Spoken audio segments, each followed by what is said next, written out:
Ladies and gentlemen, boys and girls, welcome to your match review for Chelsea 1, Nottingham Forest 1. A very disappointing draw, a very unfortunate circumstance of events for Chelsea.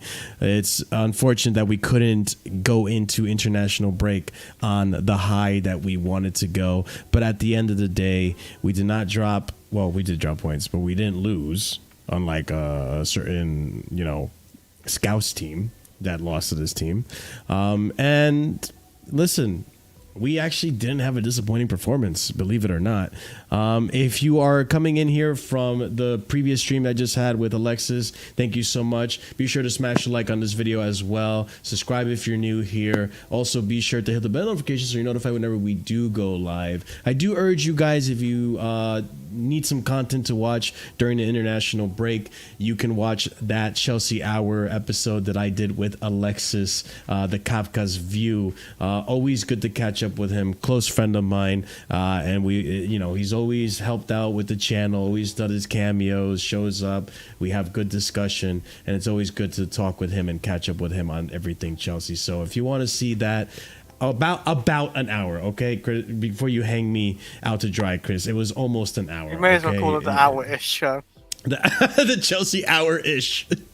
Listen, it's gonna always be close to an hour, okay? It's just the name. But we spoke for about an hour on all things Chelsea, between the ownership, the model, some of the players, so on and so forth. So go ahead and check that out after this stream today or during the international break when we're going to be looking for content. It's there for you guys to enjoy. If you haven't done so already, like, comment, subscribe, all that fun stuff. Check out the links and check out the memberships. We have 4 different memberships starting at 99p. All of that helps keep the lights on here at Casually FC. Chris, I mean, I haven't asked you this in a while. How are you doing, my friend? I'm good, like could be worse, like you said. I seen big teams like Liverpool lose to Nottingham Forest at home, but yeah, like if you want to talk about the game, obviously, not yet, but I do want to ask you how you were. Because Chris, I don't know what's wrong with me. My legs feel a little bit like jelly. I don't know why. Yeah, you did. I have no idea why. You just played a soccer match. That's why. No, I got an ACL, man. Sorry. Yeah, man. I got an ACL injury. What's gonna last for years because the doctors ain't calling me back. Yeah. If you guys don't know, Chris got an ACL injury some time ago, and still feeling that, unfortunately, but. Hey, listen, man. Chris will be back on the pitch helping Chelsea out very soon. Guys, in traditional fashion, you guys already know. You guys know what we do here. We start off every review with a quick summary of the match. And yeah, ladies and gents, first half of that match. Listen, we have a very predictable now starting 11. I think Enzo Maresca's finally found his best 11, and that's what we see in the Premier League every week now. Until injuries and stuff, or some players need to step up and so on and so forth. But we now have our starting 11, which you guys already know. Started off today's match, and first half, I mean, listen, the low block did do its job. We knew, or at least I knew going into this game, this Nottingham Forest match was not going to be an easy one. We were going to struggle, and it was going to be a challenge because this is a low block team. This is a Nottingham Forest who is second in the league with least goals conceded currently. Nuno Espirito Santo is setting them up in a way where they concede very few goals. Do they have the quality to, get good attack and finish goals and win games? Not quite, but hey, the fact that he's doing what he can with this team and having that defensive record be as low as it is an impressive feat. I cannot lie to you. So good on Nuno for what he's doing at Nottingham Forest currently.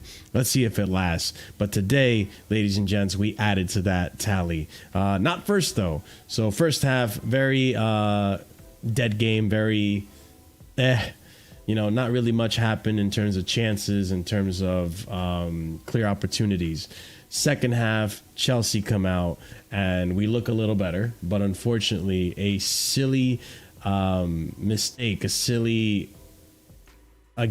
foul outside of the box causing a free kick. You have a Ward-Prowse, which I'll be honest with you, did not know he was in Nottingham Forest until today. You have a Ward-Prowse on that pitch that is very dangerous at set pieces. He takes the free kick, centers it across into the box. Unfortunately, we're not marking our men very well. We're not too good in set pieces, which is always, it's baffling to me because we just hired someone to help us with set pieces from Brentford. So still annoying to see the results not there, or the difference really not being there. We do look better than last season, but still, defensively and set pieces, we're not looking great. Even offensively, we're not looking too good. So that being said, cross into the box, lands in front of Chris Wood, just nicks it right past Robert Sanchez, who really couldn't do much. Malagusto gets beat in the cross, and Chelsea are down 1-0.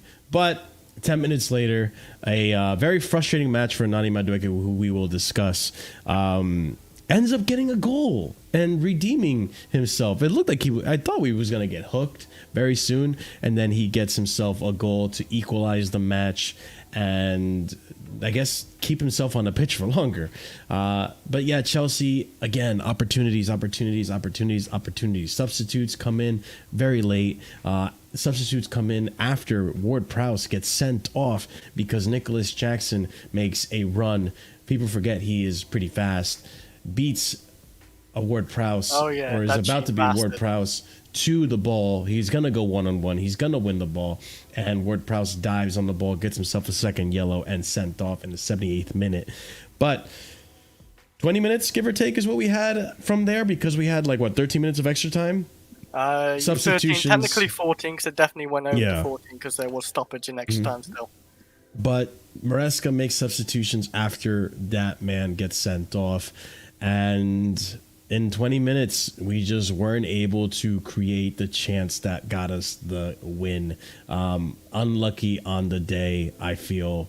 Any other day, we win that game. Any other day, we potentially could have lost that game as well. Because let's be honest, both these keepers were phenomenal. Worldy performances today.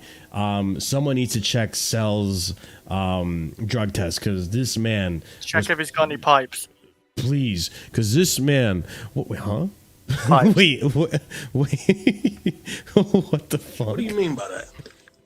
That was so random. But okay, listen, point being is that Cell's, the performance that he had, you would have thought he was Thibaut Courtois today in the Champions League final. This man had a worldie of a performance. I could not believe how well he was just blocking our chances and save after save after save. Phenomenal. And you know what? Robert Sanchez also has to get praise, because he kept us in that game from what looked like very clear-cut chances, defensive mistakes that we still have in our team that is now looking a little fishy going into Liverpool, because we will be without Cucurella and we will be without a Fofana. Now, that being said, listen, 1-1, it's not ideal. We would have wanted the win.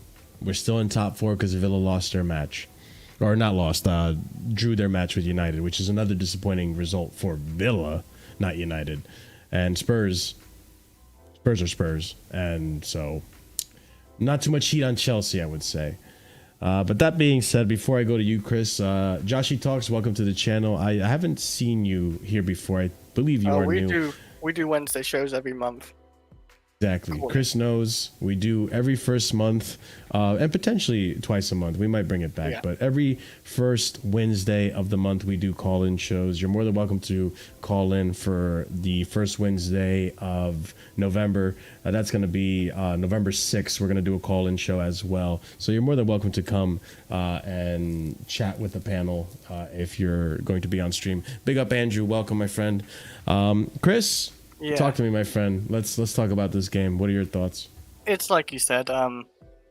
It's one of those, performance-wise, I thought we played well. A lot of these players played well. I thought it was a very frustrating game because, like you said, I just think it's one of those games where we create a lot of chances. I don't think we really missed a lot. I just thought the keeper was on crack today. Basically, he was just on it. That's what I mean by saying pipes. He was on something today. But yeah, like the goalkeeper, I thought he was man of the match today. He saved, and I can understand now why Nottingham Forest probably have not a lot of goals. Don't really concede many goals this season. They concede like 1 goal per game at best.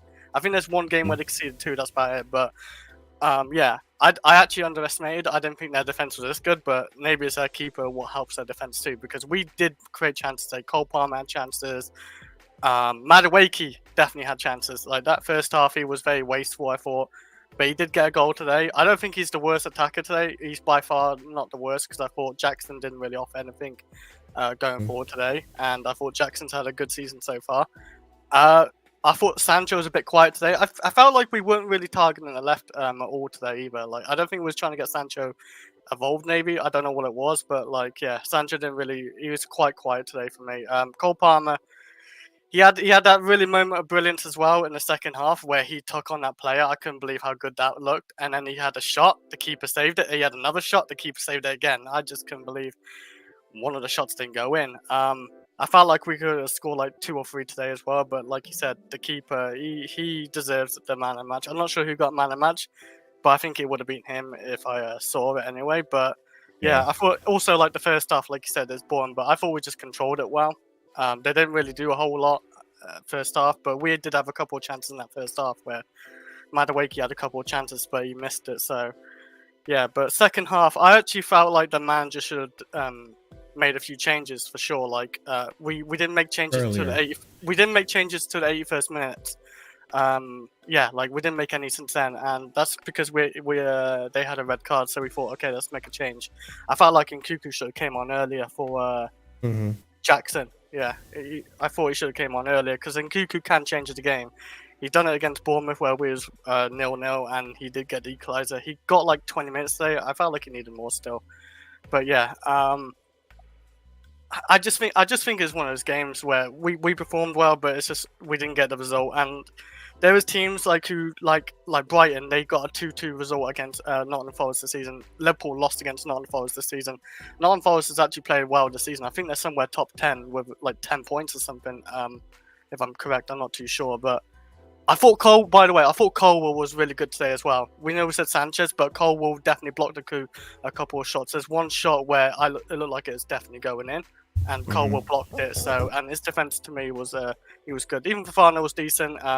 He was very aggressive at times. I didn't think Gusto had a great game at right back. I thought he's probably the weakest out of the back 4 today for me, but I don't think he's awful. I just don't think he's that good. Enzo, I thought Enzo had a first good half. But second half, he fell off a cliff. I don't know what it was with Enzo. He couldn't take a corner. It kept going very low to the first man, and like his passes weren't coming off in the second half at all. I don't know what happened. He needed subbing off. I thought Lavia should have came on earlier for Enzo Fernandez because he was really off in that second half, especially. But yeah. I mean, we've only still lost 1 game this season. We're still top 4. I would love to obviously got the result today, and I think, maybe another day we may have got that result with maybe Cole Palmer would slotted in a goal or something from one of those chances he had, or MADUEKE scored more than 1 goal today because he had a few chances, or if Jackson was on it, because Jackson to me he wasn't on it today either. But yeah, very frustrating. I think a very frustrating game.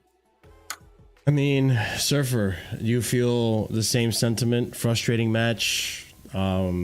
Enzo, not a good second half. Sanchez saving us. I mean, your overall thoughts? Yeah, I mean, first of all, we're back when the rivals are pouncing on us drawing a game. I know it's against 10 man, not in the first for the last 20 odd minutes, but we're back when everyone's going so extreme about it. They've had to wait like 7 weeks for us to do something. This is true. That's so true. First half was a bit frustrating in terms of the positions we were getting in. The shots were going wide or over. The only really good chances right at the end were squirmed onto the post and across the line. But when I say across the line, across the middle of the line, didn't go in. Second half, sloppy defending cost us a goal. But then it seemed to wake us up a bit, and we seemed to go for the jugular. get the equaliser, creating more chances, and then red card happened, and Forest did exactly what you should do when you're down to 10 men. You disjoint the game, you ruin the momentum of the other side.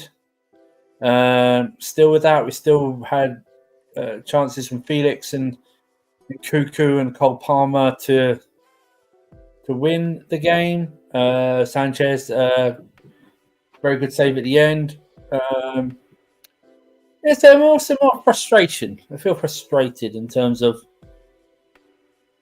well, we did enough to win, but we also didn't look that great at the back sometimes. They had a few chances. The most chances, obviously, the one at the end was a very good save. The rest are saves that I expect a decent goalkeeper to make. And then, like I said, Jack Felix missed a header, and then the Cuckoo missed a header. Put it either side, it's a goal, right? But he puts it right in front of the goalkeeper. I don't even think that's a good save. I just think that's a bad finish at the end. Because he's right. It's right at him. Either side, it's a goal. Some performances today. I thought Palmer was quiet overall. Madueke, I know he scored and everything like that. It's still a bit frustrating to me. I thought Neto was frustrated when he came on. It's like, we brought you on the right wing, but you're crossing him with your left. I thought it was supposed to be the other way around. I thought he starts on the left and he crosses him with his right. Surprisingly, I thought MADUEKE was very good. Not very good. So I thought good impact. MADUEKE was impactful in a good way. Obviously, Saturday and Cuckoo chance. Subs were a little bit too late for me. I'm frustrated in the fact that a couple of players are going to be up for the Anfield trip. I don't know why Cucurella got yellow carded when he was the one who got tackled and that happened. I'm frustrated with Nicholas Jackson overall, not in terms of his play, but he keeps getting involved in these things. I thought that was done at the end of last season. I thought that was. He keeps trying to get involved, and now he's probably going to get banned because he slapped someone in the face during that brawl. I heard about that. So I need to find that. I missed it's just another level of frustration. The corners today, especially Enzo's corners, he couldn't even beat a man. First man today, his corners were absolute trash. Frustrating. Generally, I think we did enough, but I credit Nottingham Forest to how they set up defensively. I didn't think we had a trouble with low block because we created enough chances to win, especially in second half. So we had no problem with a low block team. We just didn't finish, but then we gave up a couple of chances as well. So I think all in all, a draw is a fair result. You know what I mean? It was disappointing, but we moved. But I think you can tell by the way others are reacting, rival fans extreme to this, that they are concerned about us. Yeah, I mean, the rival fans have been watching Chelsea for the past, I don't know how many weeks now, hoping for the hate along. You know, we have the hate along. No, it's Liverpool fans. Liverpool fans too, Liverpool fans as well. You know, we got Hussam. Let's be honest here, Hussam. We know you're watching Chelsea. Oh my God! We know. Yeah, he's such a fraud, man. He puts in his title that Sanchez saved us, but doesn't talk about us missing the chances. But there we go. Yeah, but here's the thing. Today, I mean, listen. Let's start off with Sanchez. I think today was a game that he needed to have because the Brighton game, people were already having the conversations again that this guy is shit, yada yada. You know how the Chelsea fan base is, and rightfully so, mind you. Like, obviously, that type of performance where he's arguably responsible for both goals, yes, we're going to have criticism for him. He's obviously needs to be better. He needs to be more confident and more solidified in his decision-making.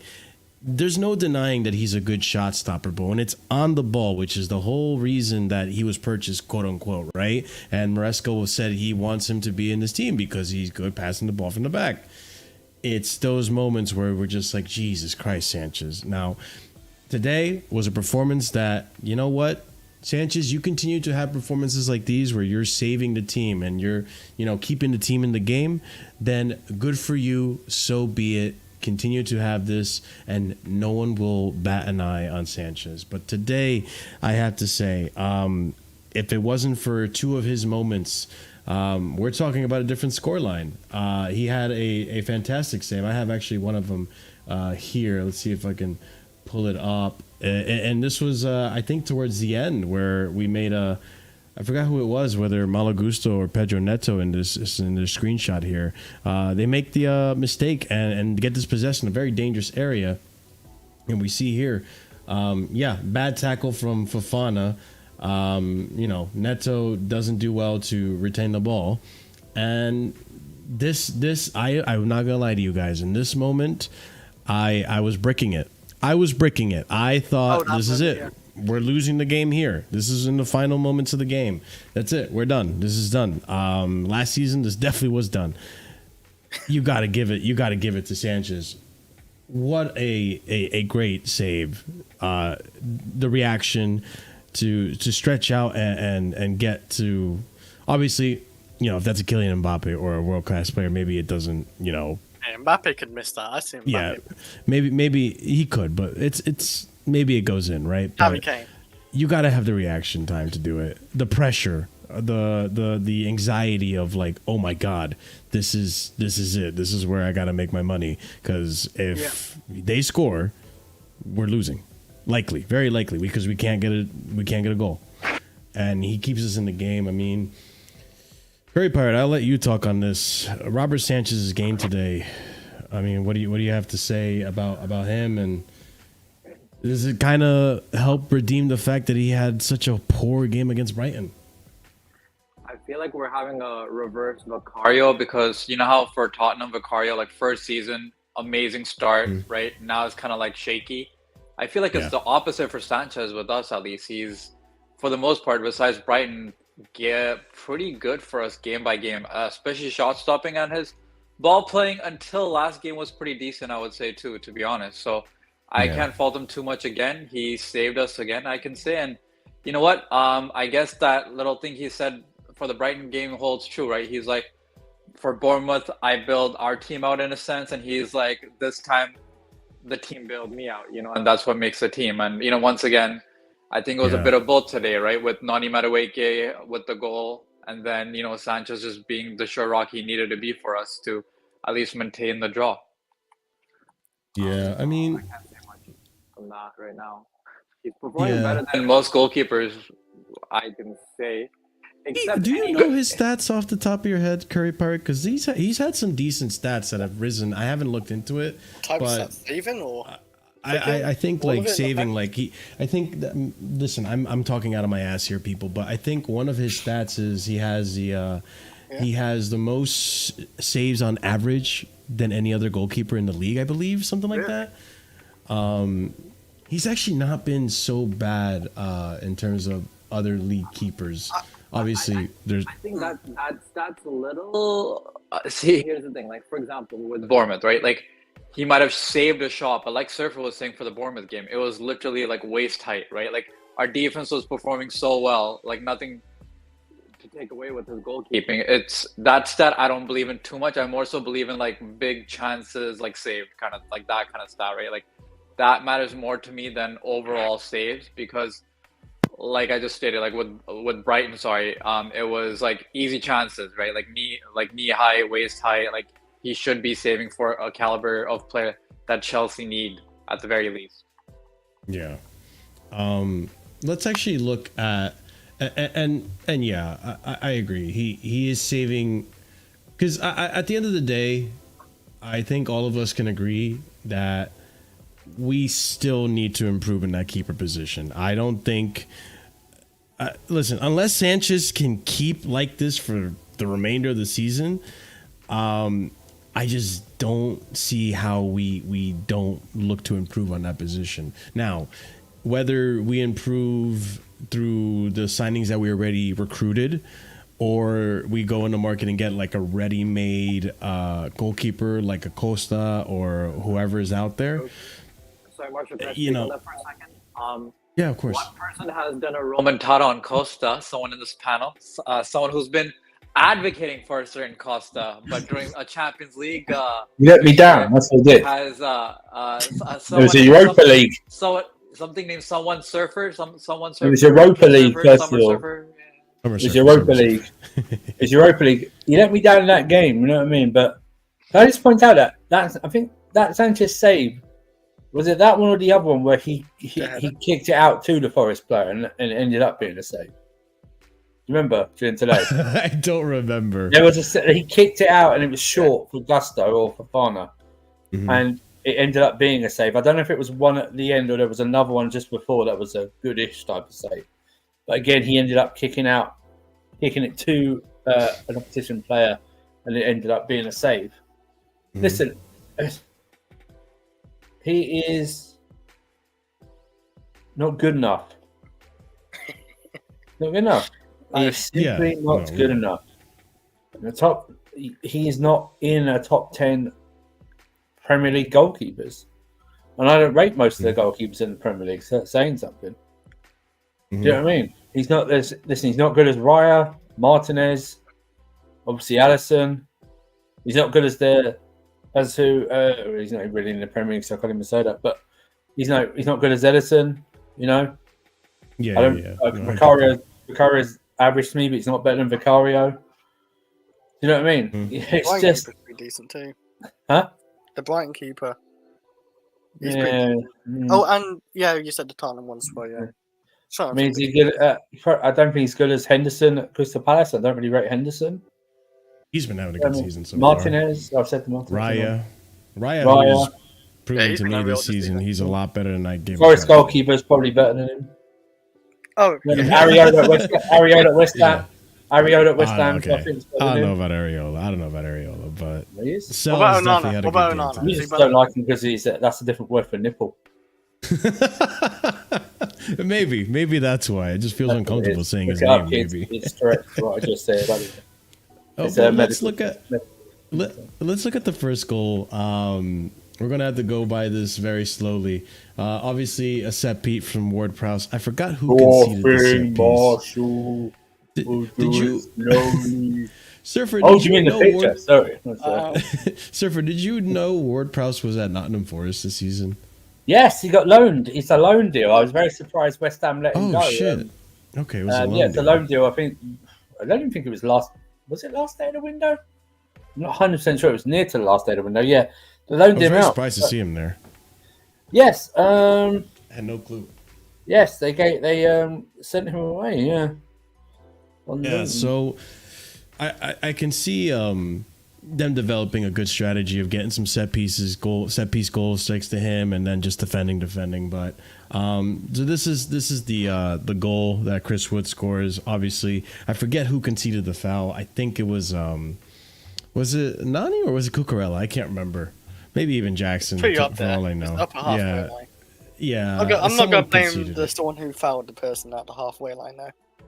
Yeah, of course. I mean, what shocks me the most though is that our set piece defending is still doesn't seem like it's improved much since last season, and we went out of our way to get a set piece coach from Brentford. Brentford, who were scoring and defending set pieces very well last season with this coach, Bruno Cueva, I believe his name is. But yeah, so the set piece from Ward-Prowse gets into the box. I feel like there's a lot of people not being marked. This reminds me similar to the Ghent goal that we conceded, where there was just a cluster of players that were just not marked. But in this situation, you got Malo Gusto here, Nani Madueke here. Maybe Malo Gusto not close enough to his man. He didn't have that brilliant of a performance. He didn't have a typical Malo Gusto performance today. Unfortunate for him. I don't know. We'll maybe discuss that. But yeah, it comes in here and we have the header and Woods just puts it on target. I don't think Sanchez can do much else to save this, really. I know there are some people on the TL saying Sanchez should have done better. I mean, do you guys feel Sanchez should have done better for this? No, not for me. I think I thought only one who could really have done better there is Gusto, when he lost his man who won the header. But I don't think Sanchez should have done better. Like, I'm not Sanchez's biggest fan, but like, yeah, I'm not gonna blame the keeper for this goal, unless it's just really weak or poor shot or just near him. But no, it's a well taken shot. There's nothing on Sanchez. I can't really think there's many faults in this like goal. Like, it's just a really good set piece. But like, the only one I can really maybe question is Gusto in that one. That's about it, I think. I'm not sure about you. I don't think Sanchez could have done much else here. I think if anything, it's listen. I mean, Gusto known for his aerial dominance in the box defensively. Probably not. So maybe this is one of the parts of his game that could use a little bit more bolstering. But yeah, unfortunately, he gets beat here. He can't get to the ball. And that gives Woods the clearance to, get in the box and deflect the shot. And I think at this point too, Moises Caicedo was on a yellow, so he needs to be very careful not to foul or cause a penalty, get himself sent off. So I think that's another thing too. Once Moises Caicedo got the yellow, I feel like he disappeared tremendously from the game. It really ended up being on Enzo's shoulders today, and I think today was just too much for him. But yeah, like again, I'm not blaming Sanchez too much for this. There's really not much else he could have done. We just need to be better defensively. I don't know if you guys, anyone else here, actually agrees or disagrees with the Sanchez stuff, but hey, at the end of the day, unfortunate set piece goal to concede. We didn't want to give Ward-Prowse set pieces. We know we got lucky a few times that he didn't kick a set piece very well. There was the one shot outside the box that went straight to Sanchez. I believe all of us were panicking. We had, our hearts in our stomach thinking like, this is Ward-Prowse. He's in a really, really nice spot. It was when, excuse me. It was when Gusto went for the tackle right outside the box, gets a clean tackle, but I think it was Nani. It touches Nani's hand or something, and it's a free kick. Oh, that was a bullshit handball call as well. Absolute bullshit. Well, they weren't saying, get down from there. New cat, sorry. Couple of new cats I got last couple of weeks. So I thought you were imitating the players on the pitch. No. That's the question though. Why is Gusto? Is it Gusto against Chris Wood? Why is Gusto going up against Chris Wood? So it's Gusto with number 31, and Caicedo was with Chris Wood. But 31 gets the header that goes into Chris Wood's trajectory. So I disagree with you with regards to the defending set pieces part. In terms of your audio is a little low, by the way. Corey. You're fine. Sorry, can you hear me now? Much better. Yep, much better. Yeah, I was saying I kind of disagree with regards to defending set pieces. I feel like it's more on the players. I think the setup is correct, but the problem is, for example, against Ghent, it was Badiashile once again playing them onside. Otherwise, it would have been a very offside goal. Same with this one. It was Gusto again, if I remember, the initial movement for the ball to go in.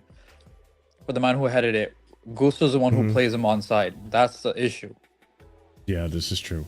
That's the thing, right? It's always, and the rest of the people in that line are the ones paying attention. But there's only one guy not holding the line, right?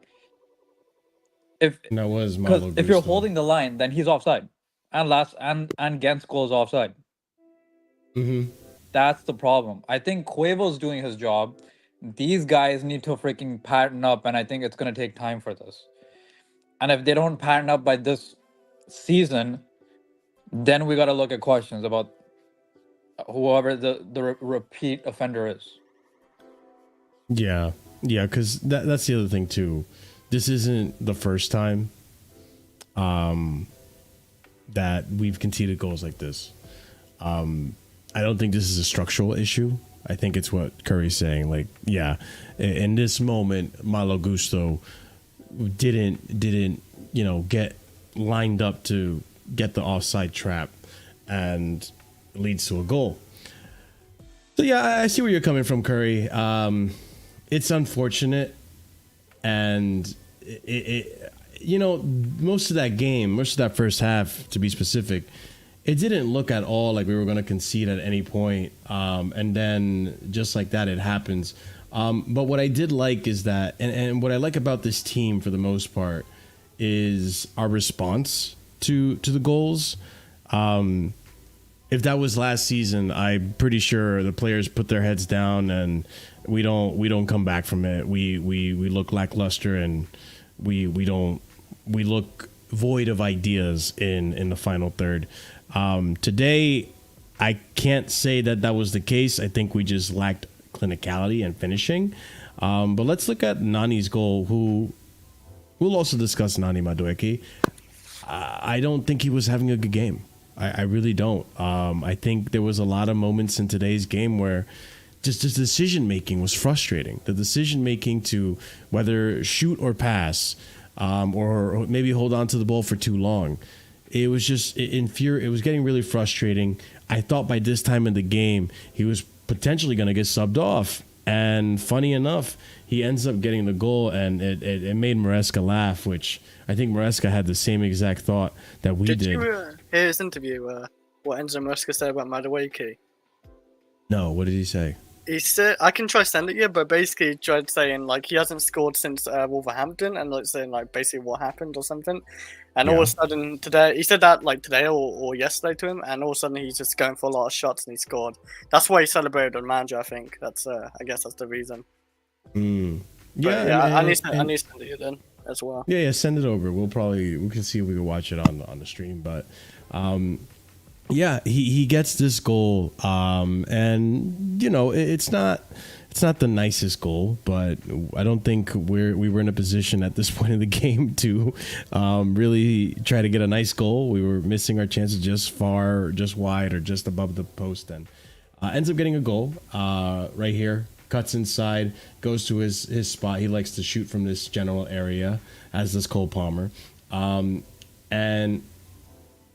Jaden. Maybe thinking he's going to get a pass or something, or a deflected shot. And that's another player too. We had like yin and yang on the wings. Jaden, who was passing it but not taking the shots, and Nani, who was taking all the shots but not passing the ball. But hey, listen, I can't complain too much. Jaden does a good job of jumping over the ball, and the keeper kind of his view obstructed, but this player keeping him on side. The view sort of obstructed, doesn't see the ball go in, and hits the post and goes in. Good goal from Nani. It's a goal that we needed. And I mean, overall, guys, what did you think of Nani Madueke's performance today? Was it as frustrating to you as it was to me? I like you said, first half he was very frustrating for me. He did waste a couple of chances. He could have squared it into the middle, maybe try looking for Jackson. But there's also times I thought he did pretty well. Like I think he crossed it in, and Cole Palmer hit it, and Jackson tried toe punting it in, and it hit the post, and that could have been down to Madueke, running down a wing and like crossing it in. He did score a goal today. Like I don't know how many chances or shots he did. I think he did like 5 chances he had, 5 to 4. I don't know, but he was very frustrating. I don't think, like I said, I don't think he's the worst forward we had today. By the way, I thought Jackson was probably our worst, and Sancho, because he wasn't that much involved, and Cole Palmer. I don't know. He's probably our best attacker today in a way, weirdly enough. But I don't think our attacker was that good anyway today, to be honest. But yeah, like I just felt like he's a bit wasteful at times. But that was a great finish, of course. But yeah, there was definitely one chance of you. Do you remember where he crossed it in and Cole? Well, you should remember when Jackson toe punted it and it hit the post, I think. But that came from Madueke as well. So I think he's just up and down for me. That's what it was with Madueke. If Madueke doesn't get his goal today, do you think for Liverpool, Neto was going to get the nod to start? Hard to say. Hard to say. International break. Oh yeah. By the way, I don't think Neto. I thought Neto was frustrated when he came on. Yeah, he was. He's apparently a right winger, but he likes to cross with his left. I thought it was the other way around. Do you know what I mean? I thought he's I thought he was frustrated when he came on. Noni is, we know why he's in the team, stuff like that. He helps out defensively. He can track back. It's good one-on-one on the wing. Gets past his man a couple of times, but incredibly frustrating in his selfishness. Yeah, that's the key word, right? Selfishness. That's what everyone's been saying. Or simple like cutbacks, like the chance today at the end of the first half where it scrambles onto the post and across the line. That pass was never meant for Palmer. Well, sorry, it shouldn't have gone to Palmer. Palmer was the furthest away. I think it should have gone to, I don't know, is it Jackson or Enzo or something like that? Was there? But it's just big up Molina in the chat. But yeah, he was just frustrating, and then he got his goal, and it was like, but even then there was a couple of he had that header just after, and then he shot over the bar as well on the first time. I know it bobbled up and something like that. But yeah, it was just, and I think he went off injured actually because commentary was talking about him like hobbling off after that brawl, well not brawl, but that handbag slap sesh. For the Cucurella thing. So yeah, he's incredibly frustrating. I think that's just him at the moment. You know, I don't know. Right? It depends on who's injured and not injured. I don't know if he starts away. I don't know if Neto starts away at Liverpool. I really don't. I think. No, I wouldn't be surprised if MADUEKE starts away.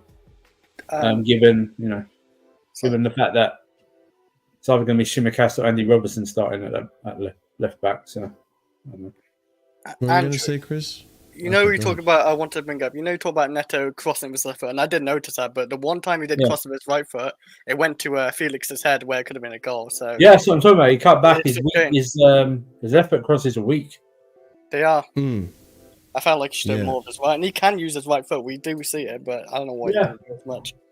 Yeah, you guys. I mean, since we're talking about the crossing of Pedro Neto, do you guys think that maybe a game like this wouldn't have been a bad idea to bring in a Disasi or a Vega for the height and heading ability, because we lost on chances, the clear chances that we had a João Felix header, you had a Nkunku header as well. We were trying to get crosses into the box at one point. We had a lot of corners towards the end. A lot of shit ones. Disasi and Vega wouldn't have helped with those chances. Those were attacking chances. They weren't like corner or free kick chances. You know what I mean? So Disasi and Vega wouldn't have helped them because they wouldn't have been in position to get those headers to begin with. Those were attacking. You don't think for like the crosses and the height for the corners at least? Well, maybe, but then I don't know. I don't think that we created more chances. The Felix and the Nkunku headers, those are easy chances that should have been taken. They just mucked it up. Sure. You know, sure, it was one of those. Some people I've seen criticize the physicality of today's game. Nottingham Forest, showed us a bit of a physical match today. I feel like you bullied a little bit of our attackers, even though our attackers just better dribbling ability. They were able to get past them, but in corners, no, they just sat deeper. Okay, well, they did. They just sat deeper. We still created a lot of chances in the second half. No, I don't think the physicality was anything overbearing. Also, you talk about the amount of corners we had, but you also remember how many corners hit literally very low at first man. So like our centre backs wouldn't even got that. It just nowhere near it. So I don't think it would make a difference in that sense. We do need to talk about this performance from Enzo Fernandez today. Listen, I try to be biased and put my agenda to the side. You guys know, as a player, I like Enzo Fernandez. But today, that second half was absolutely pathetic from him. Absolutely bad. And I don't know if people want to cut him some slack because Moises Caicedo was on the yellow. But regardless, it's just the corners were over the top, absolutely infuriating. You had people, come in that were at the game asking what the manager even sees in Enzo Fernandez, which I think is absolutely damning. But I'm not going to pretend like this player is a bad player. But today, definitely a bad game. I mean, Curry, if you're there, out of curiosity, what'd you think of his performance and where did it go wrong? I think in the first half he was pretty decent defensively, to be honest. But second half, my God, the crossing. The thing is, the crossing is the worst. But besides that, he kept the ball ticking. But for a man who's supposed to be 105 million, I know I'm putting the price tag. I want a bit more than a man who's just ticking. Like, see, this kind of person makes sense when it's a Michael Carrick in a Champions League winning / league winning team. Not for a team that spent 105 million and needs something special during a tied game and the opponents have 10 men. Like, we need something more than keeping the ball going, especially when they're 10 men and you should have a man advantage for the what was it, 13 minutes plus the other 13, so 26 minutes. So almost like a third of a match you had extra to work on this, and you couldn't do it. I think if he doesn't improve this season, I want him sold. Get whatever money you can get. I don't care if it's 50 million, if we can get that much. We have people in the ranks coming up. I'd rather do that. We have a Kendry Paez who can play that position. We have a Andre Santos who can play that position. We have Leslie Ugochukwu who's mostly defensively, but I'd rather have that as a backup as Lav. So then the tandem could be Caicedo and Lavia, and then the backup could be Leslie and Andre Santos. I would take that. But if he does not improve this season, I want him sold. Okay, I mean, I think that's fair, but I also don't think. Do you think he's had a bad season so far? I don't. It's not been good enough. It's not been good enough for the price tag. It's not been good enough for what we expect from that price tag. I'm sorry. We expected the same from Caicedo, and Caicedo's been pretty decent. He's been arguably the second best midfielder in the league consistently this season. So he's living up to his price tag at least. This man is still not. We're praising him for one half of Wolves and then a decent performance for Brighton. Like, come on. Like, we got to do more than this. Like, it has to be a bit more, especially in this position where it is tied and you have a man advantage in the midfield. I mean, I get the man advantage. I think it's also, if you're looking at the game without context and you're seeing that a man got sent off, then you don't see the context that it was only at the final 20 minutes. To be fair, Maresca made a triple sub nearly right after the red card and took Fernandez off. Yeah, he took 2 off. No, yeah, he wasn't playing against 10 men. Yeah. So we can't use that against Enzo Fernandez. Fair enough. He wasn't playing against 10 men.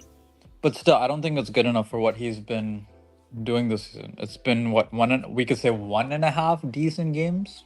No, Out he now played 7? well against West Ham as well, and the Bournemouth game he didn't play, and look how we played in that midfield.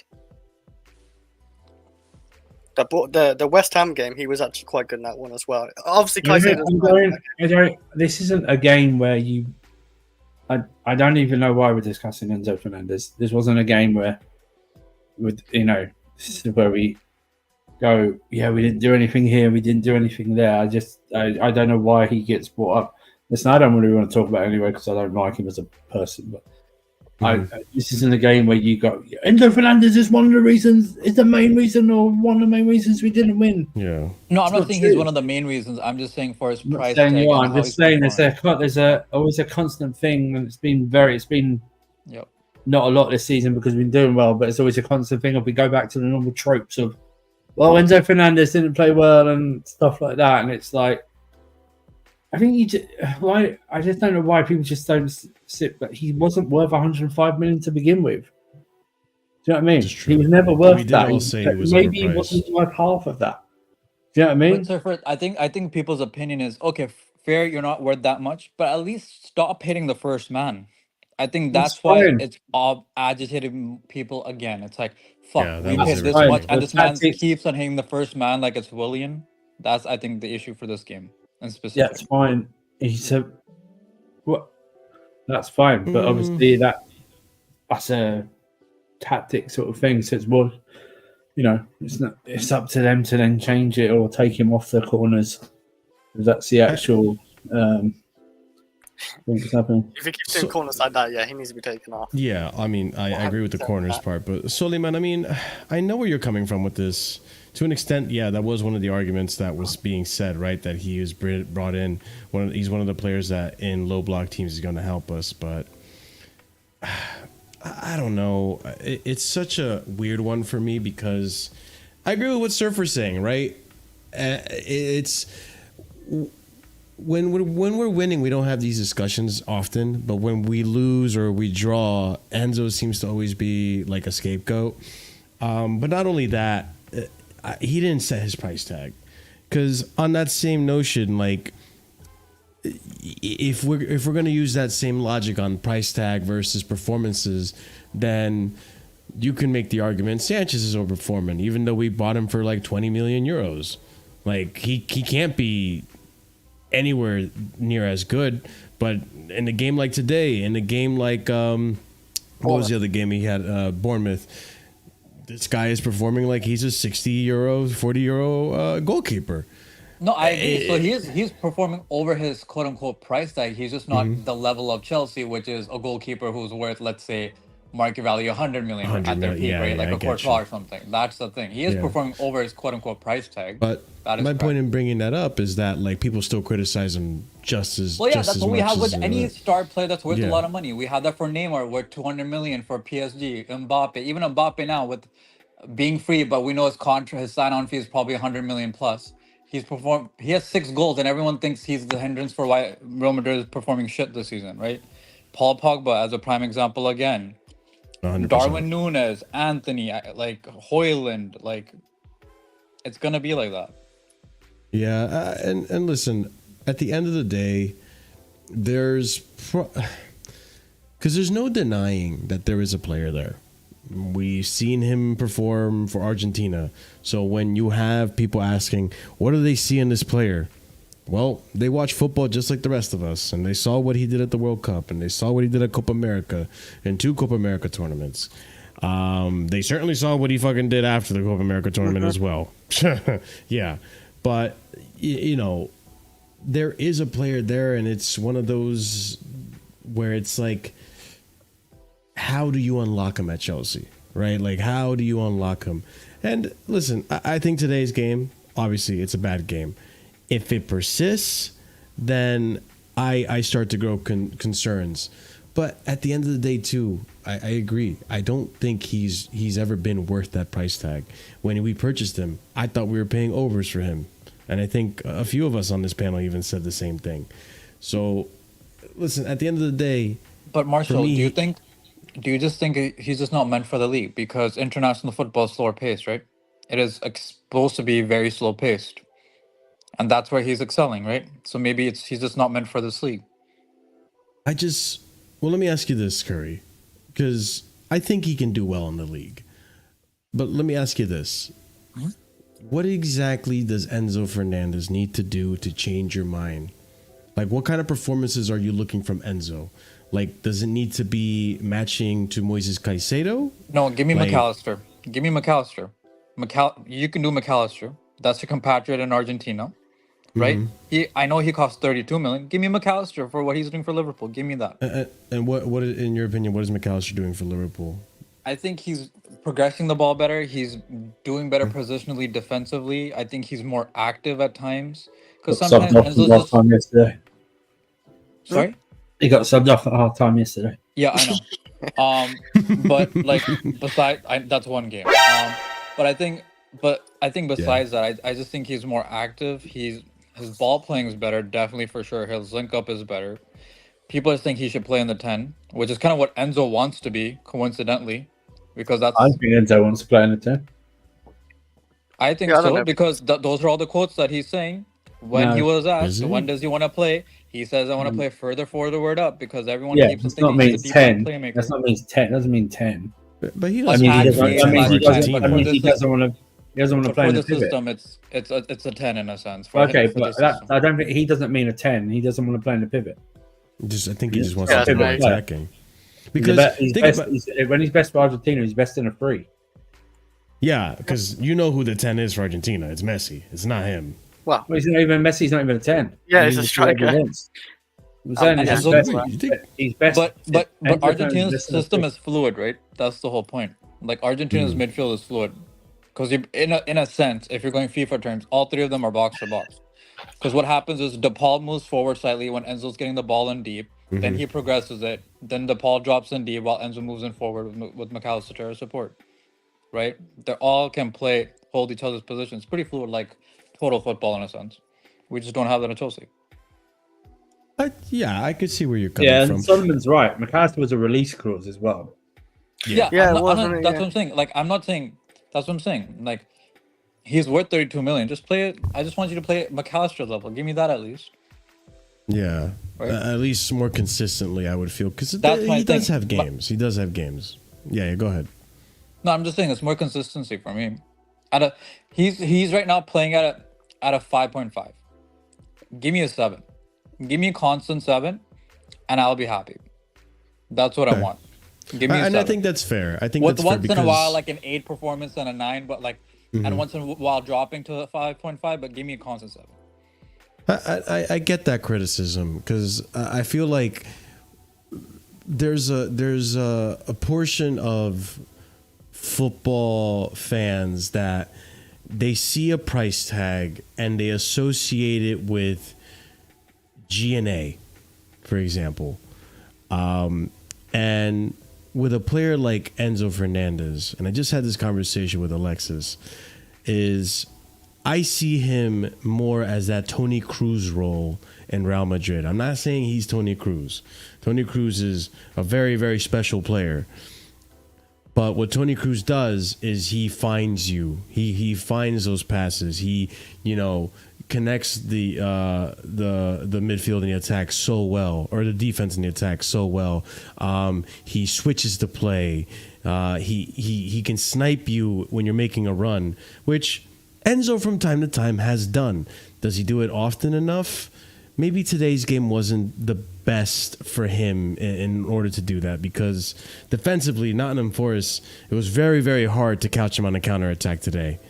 Very, very difficult to catch him on the counterattack. I don't think we had many opportunities where, if at all, where we caught him in the counterattack. And then the one time we nearly did, Ward Prowse throws himself on the goddamn ball. Marshall, if he wants to patent for someone in this league that's similar to what you're talking about, he needs to look at tape from Michael Carrick. That's what he needs to be. Position. I'm not expecting that level. But if he wants to play with someone similar who's played in the league, kind of similar to what you're saying, that's Michael Carrick. Yeah, that's a pretty good analogy, a player to bring up as well, an example. I just think this is going to take time. Not that you got to buy yourself time, right? Like a player that is that price tag, this is his second full season at Chelsea with the system. Obviously, we're going to have to look at it at the end of the season to see how well he's performed and if he stepped up. But I get the frustrations, especially today's game. But I feel like there's a lot of people out there that are looking for goals and assists. They're looking for Frank Lampard, Michael Ballack type of midfielders, and that's just not what Enzo is. And that's Frank not Lampard anyway. Cole Yeah, Palmer. I mean, yeah, Navy. Too soon, today maybe. potentially too soon, but I think today, and Mikel said it best. I think double-digit goals for Frank Lampard for a decade at Chelsea straight. That's Frank Lampard levels. Let's see if Cole can reach those levels. But I think today it just wasn't a game for Enzo. Taking it off of Enzo, Lavia, I don't even think he was on the bench today. Let me actually double check. He was on the bench. He was. He was. I really want him to come on for Enzo, because Enzo in that second half, he was off it. His passing wasn't even that great. That's So what I I was thought, going to bring ask on you. Lavia. Do you think Lavia would have made a difference today instead of Enzo in that position? I think I agree with Angie. I don't know if he would have, but Okay. I still would have took the change and maybe give Lavia minutes, but I don't think it would have made a massive change. But Lavia, he hasn't been subbed on yet since his injury, right? What I've seen. He had a few minutes the last game. It was like 8 to 10 minutes. Got it. Not much. They're really wrapping him in bubble wrap here. Then again, like I said, we was drawing. Lavia's the game, I think, just to shut it out of anything if we're like winning or something. But yeah, I still wanted to change Enzo off because I don't think Enzo was that good when second half. But yeah, I don't think he would have made a massive change anyway. It needed to be like a forward like in Cuckoo or João Felix or Pedro Neto needed to make that change because they're the ones who are supposed to get the goal, not Lavia. So Yeah. I mean, Kai did mention this, and I do agree to an extent. I don't think it was as obvious as Enzo's performance today, but Caicedo gets himself that yellow card early in the match, and we see since that moment it kind of phases him out of the game, which is really unfortunate because that yellow hindered him a lot. Today's game, we had Cucurella getting suspended. He got another yellow, gets suspended for the Liverpool match. And Fofana also getting a yellow and suspended for the Liverpool match as well. Cucurella, I believe, got the yellow for dissent, which it's so dumb. Nicholas Jackson also, I believe, got a yellow today. I'm sure he did because he lost his head at Ward Prowse at some point. And at Fofana even. Yeah, which I don't know. No, I don't think Jackson's suspended. Actually, is he suspended? He might get suspended because of the slap. I'm trying to find that. I actually have to look for it. But I didn't. No, see apparently it. CFC Daily said that VAR checked the slap and he's fine. Really? okay, good. I mean, Yeah, I good. saw that a couple hours ago. Because listen, I would start Nkunku. Personally, me, I've always wanted Nkunku to start, but Jackson's not giving me a reason to say like, okay, you're not the guy. He's been effective. He's been involved in the matches. Today, not so much. So I mean, let's talk about Jackson's performance before we get on to Cucurella and them, man.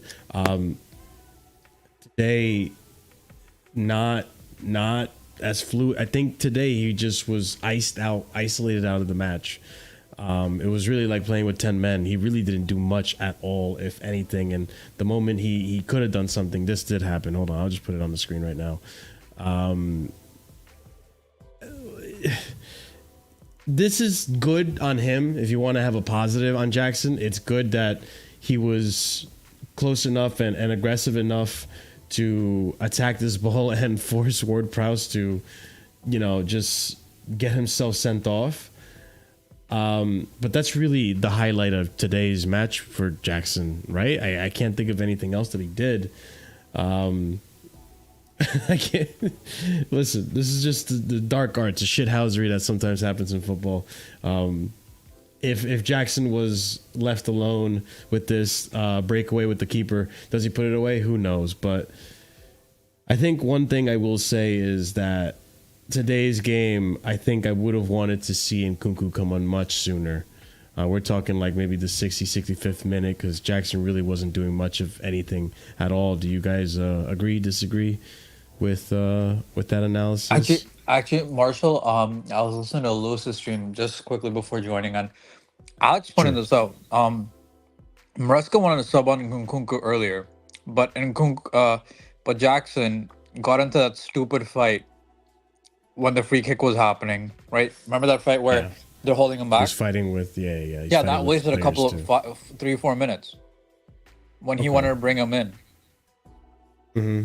That's the issue, right? And he also wanted to bring in Tolson with that too, because I think that's when the triple change happened around that time.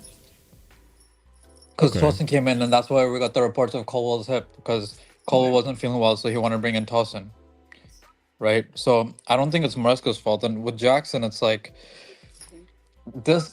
I was actually saying for quote unquote low block teams, start Nkunku. For Liverpool, I want Jackson. I want running into space.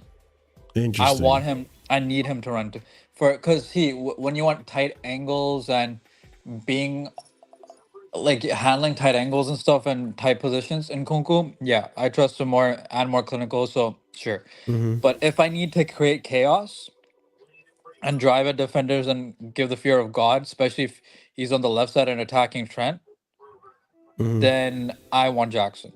And physically, he can at least, because we said last season he was doing well handling physically Saliba and Gabriel, and that was the best defensive partnership.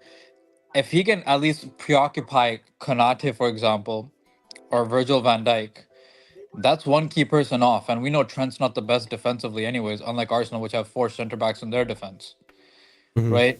So if that's creating space for someone else like a Palmer or a Madueke or a Sancho, I'll take that for Liverpool in specific. But for Forest, like I think these games, like Bournemouth, are very much, I feel like, in Nkunku's strengths.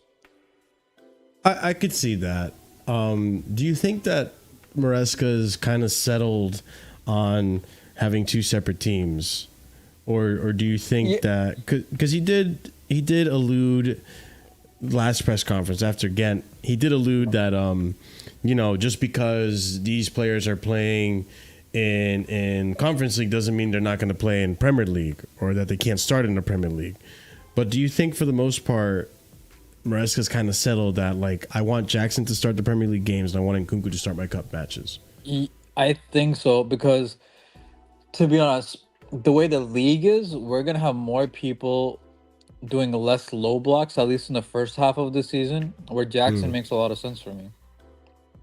Right? Yeah. And in these Conference League games, we're going to have people who are like, shit, this is Chelsea. They're the biggest team in this competition. We need to do low blocks or be more defensive or whatnot.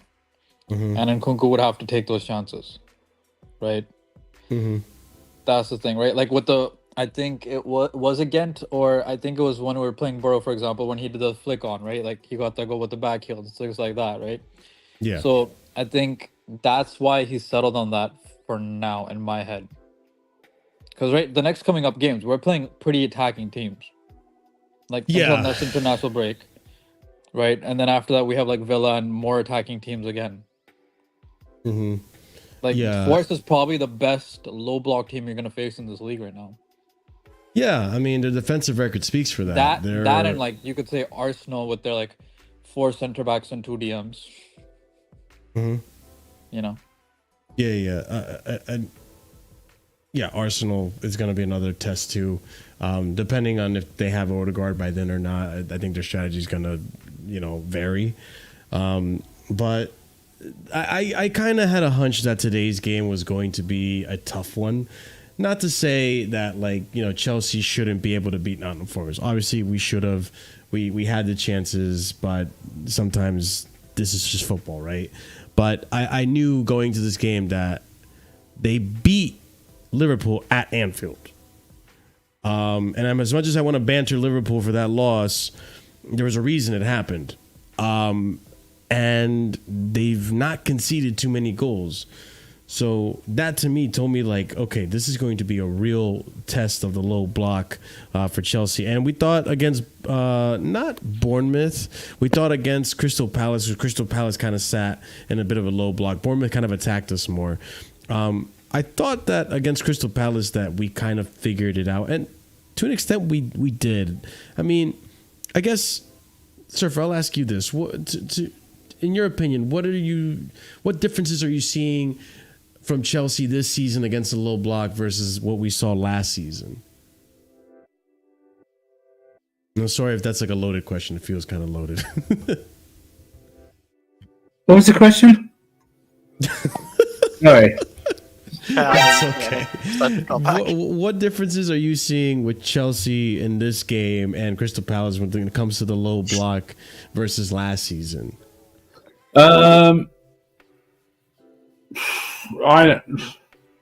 We probably lose. Sorry, see. Well, yeah, we lost the equivalent Forest game last season. Terrible subs, terrible tactics.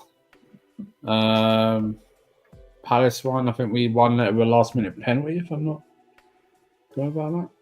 I think we created a lot more chances. We just didn't create a lot more chances. We just didn't take them. That's what it was. These fucking cats, I swear to God. But yeah, I mean, it was. I mean, like the last. I can't remember last year's Forest game because it wasn't that good. But I mean, I don't blame you for that number. Maybe I don't know if we can see 2 or 3. But we definitely probably don't create enough as we had done, and probably heads drop and we don't know what to do.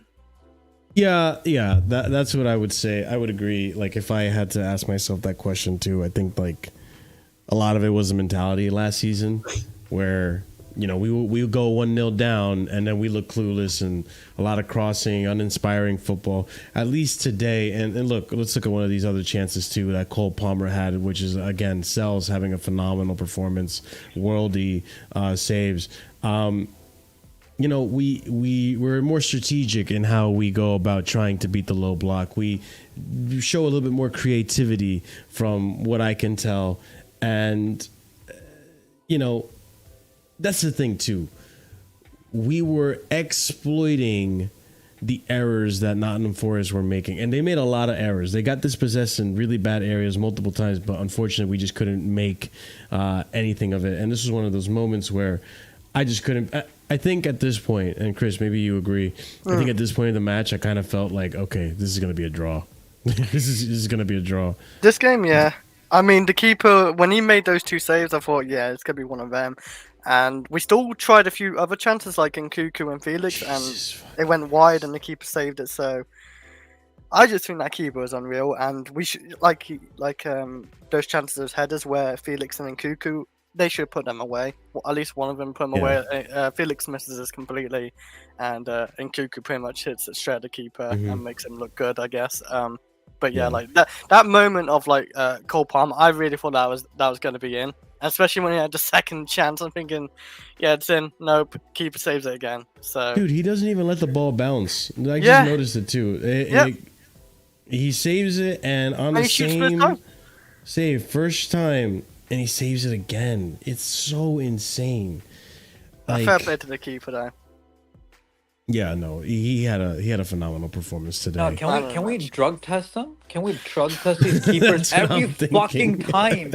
These mid-table fucking keepers have the game of their lives only against us. Only against us, dude. I've not watched Nottingham Forest, but I know they're barely conceding like more than 1 goal per game. If not, they keep a clean sheet and. Yeah, or they lose 1. I think they lost 1-0. They drew a couple of times. Definitely 1-1. I looked, and they drew 2-2. But maybe that's the big reason why their defense is solid because this keeper's unreal. I didn't really watch him against Liverpool that much either. That game where they lost 1-0 to Liverpool, but yeah, he kept a clean sheet against Liverpool as well. So maybe this keeper's on crack in general, and we should sign him next season. Jesus Christ! I don't know how old he is. Is he old? He doesn't look that old. He didn't look like. Maybe he fits Chelsea's project. I don't know. I mean, listen, I don't know if I'm going to sign this keeper. He had another save here that I did want to point out. Oh, he's 32. He's old as fuck. He ain't getting in. God damn, Chris. Brutal. This is Mudryk sending in the corner. I think this is Nkunku's miss as well. Yeah. It is so unfortunate. I mean, yeah, Surfer said it earlier. He kind of does, you know, head it right to the keeper. But to have the reaction time to just get your hands up and parry it away, it's still impressive. Like, oh my goodness, man. And we had the other one too, which was Cole when he kind of just tried to jammy it into the goal, and it's a touchline clearance. You know, Sells just gets it in time. It doesn't cross the line, and we're still in the game, or we're you know, they're still in the game, I should say. It's just so unlucky, man. I can't get over how unlucky this game was. But I do want to touch on now the absence of Cucurella and Fofana in the next match. Are any of us really worried about it? Because if I had to give my 2 cents on this, based on the Ghent game, and maybe this is me overblowing it, the more and more I see Renato Vega play, the more and more I'm convinced that this player is going to be a very good player for us. And I'm really, really starting to like him a lot. So I feel that the absence of Cucurella won't be missed too much for Liverpool. Now, Fofana, I've kind of been advocating for Tosin to play over Fofana anyways, because Fofana still has a little bit of that bozo gene in him. Today, I don't think he had the best game either. But I understand where he's coming from when you put the context. He's coming back from a long-term injury, still, you know, gaining that match sharpness, trying to be at his best. Colwell, I think, was taken off because he clearly lost his head, and I think at some point he was going to be sent off if if any of those Nottingham Forest players were going to mess with him again. I think after the bust up with Maresca, he was the one getting into that fight and starting the whole bust up there. I noticed with Colwell, by the way, he loses his head a Go few for it. times. Even this season, we've seen him lose his head with players. I think it's the City game. He's losing his head at one point. I think it was the City game. I've noticed with Colwell, I don't know if it's just a young age. He is like 22. Like he could just sometimes lose it about trying not to. But like, yeah, he does need to calm himself because sometimes where it's like if it's a big game, I don't want him to lose his head and get a red card or need to be subbed off because he might lose his head and get sent off. I don't want. You to mean see like that. I really like Colwell, by the way. Like What? Pullareese James, like Pullareese James last season. I mean, yeah, he did lose his head at the Brighton game. I agree, but like, I don't want to see Colwell do that because I really like Colwell. Colwell wasn't taken off because there was a massive delay and I don't know, there was some confusion. They were arguing with each other. That's why Colwell wasn't taken off and Tosin came on. I think after play resumed. Or I don't know if Colwell wanted to come off or he just wanted to see whether he could play through it. Stuff. So that's true, by the way, Joel. Yeah, the Wrexham game in the preseason, he also lost his head in that one as well. I completely forgot about that one. Oh, yeah, I mean, it was the first game of preseason. Who's that? I think. Colwell. We were talking about like Colwell. He loses his head a couple. Oh times. yeah. That's because some guys like within like 30 seconds. It was very the striker just went off. Yeah, just went mental. Yeah, and tried to like lay one on him. Yeah, I know, but like this is what strikers do, though. Like Diego Costa. No. There's a different way of doing it. It's like within the first 30 seconds of a friendly. You don't do that in a friendly. I don't mind it, but I've noticed he does. No, you don't do it in a friendly. You don't the steamroller to someone in a friendly. Of course, yeah. I agree. Yeah. I think he had a good performance. But Surfer, what I was saying before is I think part of the reason he got subbed off is I think Maresca just wanted to be careful because he did lose his head. He did. No. It's nothing to do with his head. It was a hip thing.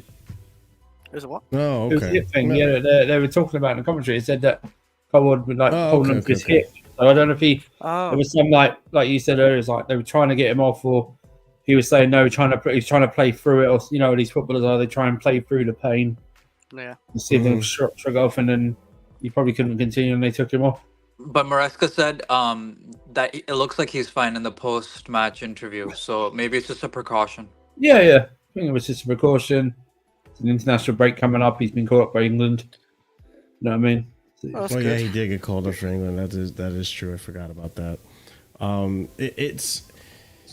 We have to play it safe, but yeah, going on to the Liverpool game. Go ahead, Curry. What were we going to say? Yeah, I want to talk about Vega. Either we're going to see two things in that game.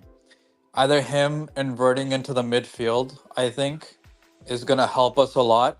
Face Gravenberch, who's been the form of his life, and they've been Liverpool, unlike how it was with Klopp, is playing a lot through the midfield. So that's going to help us in terms of physicality, height, reach, him and Caicedo in a sense being the midfield pairing. But at the same, so either it's going to be a masterclass and we're going to shut down that midfield and it's going to be either a win for us or a draw for us at Anfield, or because of that he's going to get massively exposed when facing Salah.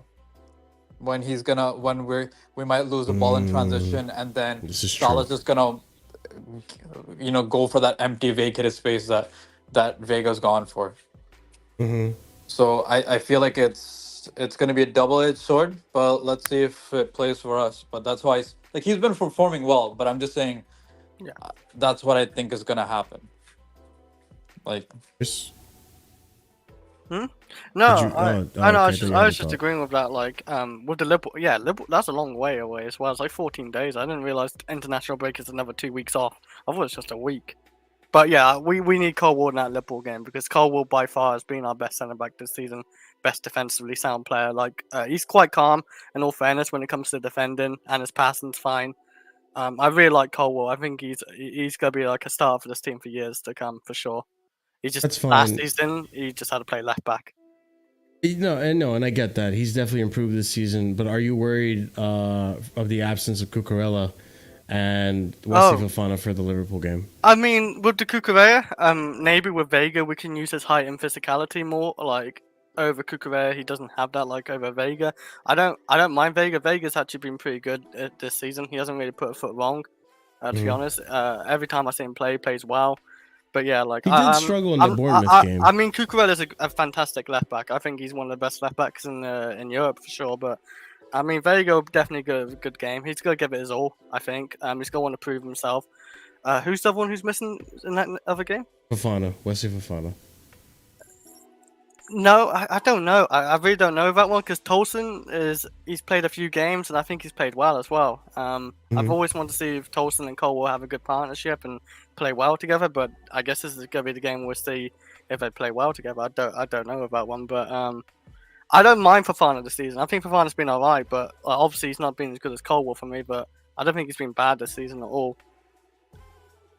Yeah, I mean, I feel like Tosin, because I agree with what Curry was saying. We're gonna really see if what's gonna happen with Vega. Like, I was pretty confident that he would do a good job in the inverted left back against Liverpool, but now that you mention Mo Salah, that's going to be a real test, and that's a test for just about anyone who plays left back, to be honest, to come up against Liverpool at Anfield and be up against a Mo Salah who, to be fair, he's been doing pretty decent this season.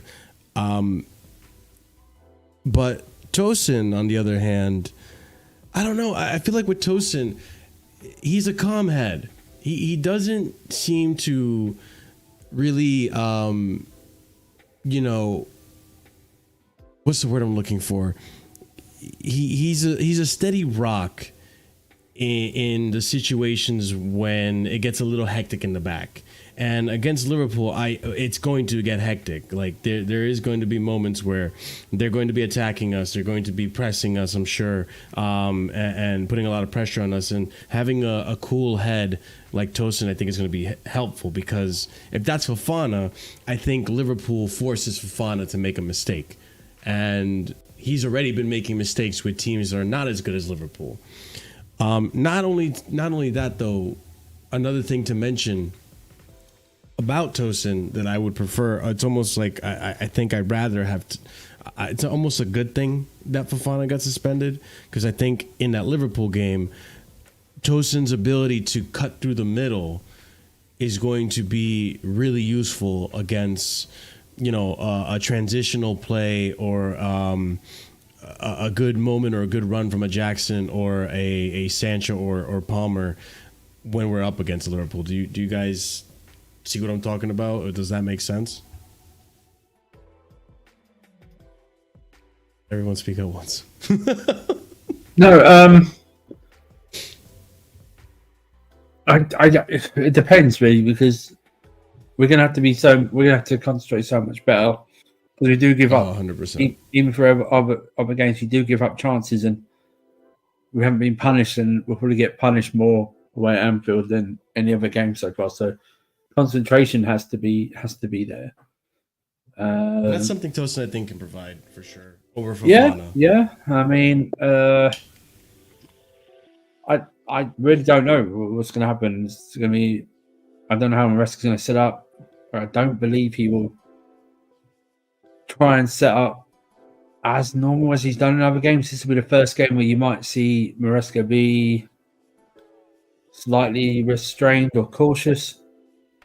You know what I mean? Okay. In terms of his setup. Okay, interesting. So it'll be one of those. I don't know if he'll do an inverted role, because like for anyone, I really don't, because of really Liverpool like to play out wide and stuff like that. Big up. Hey, listen. Yeah, sorry, Get everybody. in the bunkers! Get in the bunkers, people! Jerry, A raid. right down. A raid has occurred. Big up to Carefree Lewis for the raid. Thank you so much. Welcome everyone to Casually FC. We're just talking about the Chelsea Forest match review. Welcome Prime to the channel or to the stream today. Yeah, if you guys are new here, if you haven't done so already, smash the like button on your way in. Also be sure to subscribe if you are new here. We do have content planned for you guys during international break, and we are always here making content for you guys as well. So big up to Lewis. Thank you so much for the raid. I'm sorry, sir, for you were saying. Counteract Diego Ortiz or Ortiz. I've seen Marcus Alonso lock up Salah at Wembley twice. Pace doesn't matter. Pace doesn't matter. Trust me. When it comes to that, it'll be more of his movement than his pace, like that. So the pace won't be an issue there. No, I just think it might be. In my opinion, he's going to have to. I know he will love us to attack and stuff like that, but when you go away at Anfield, you have to be a little bit more cautious. I'm not saying pay respect because I don't respect anything from Liverpool. So sick of them and their fans. You know, they're fluent in splinters because they sit on the fence so much.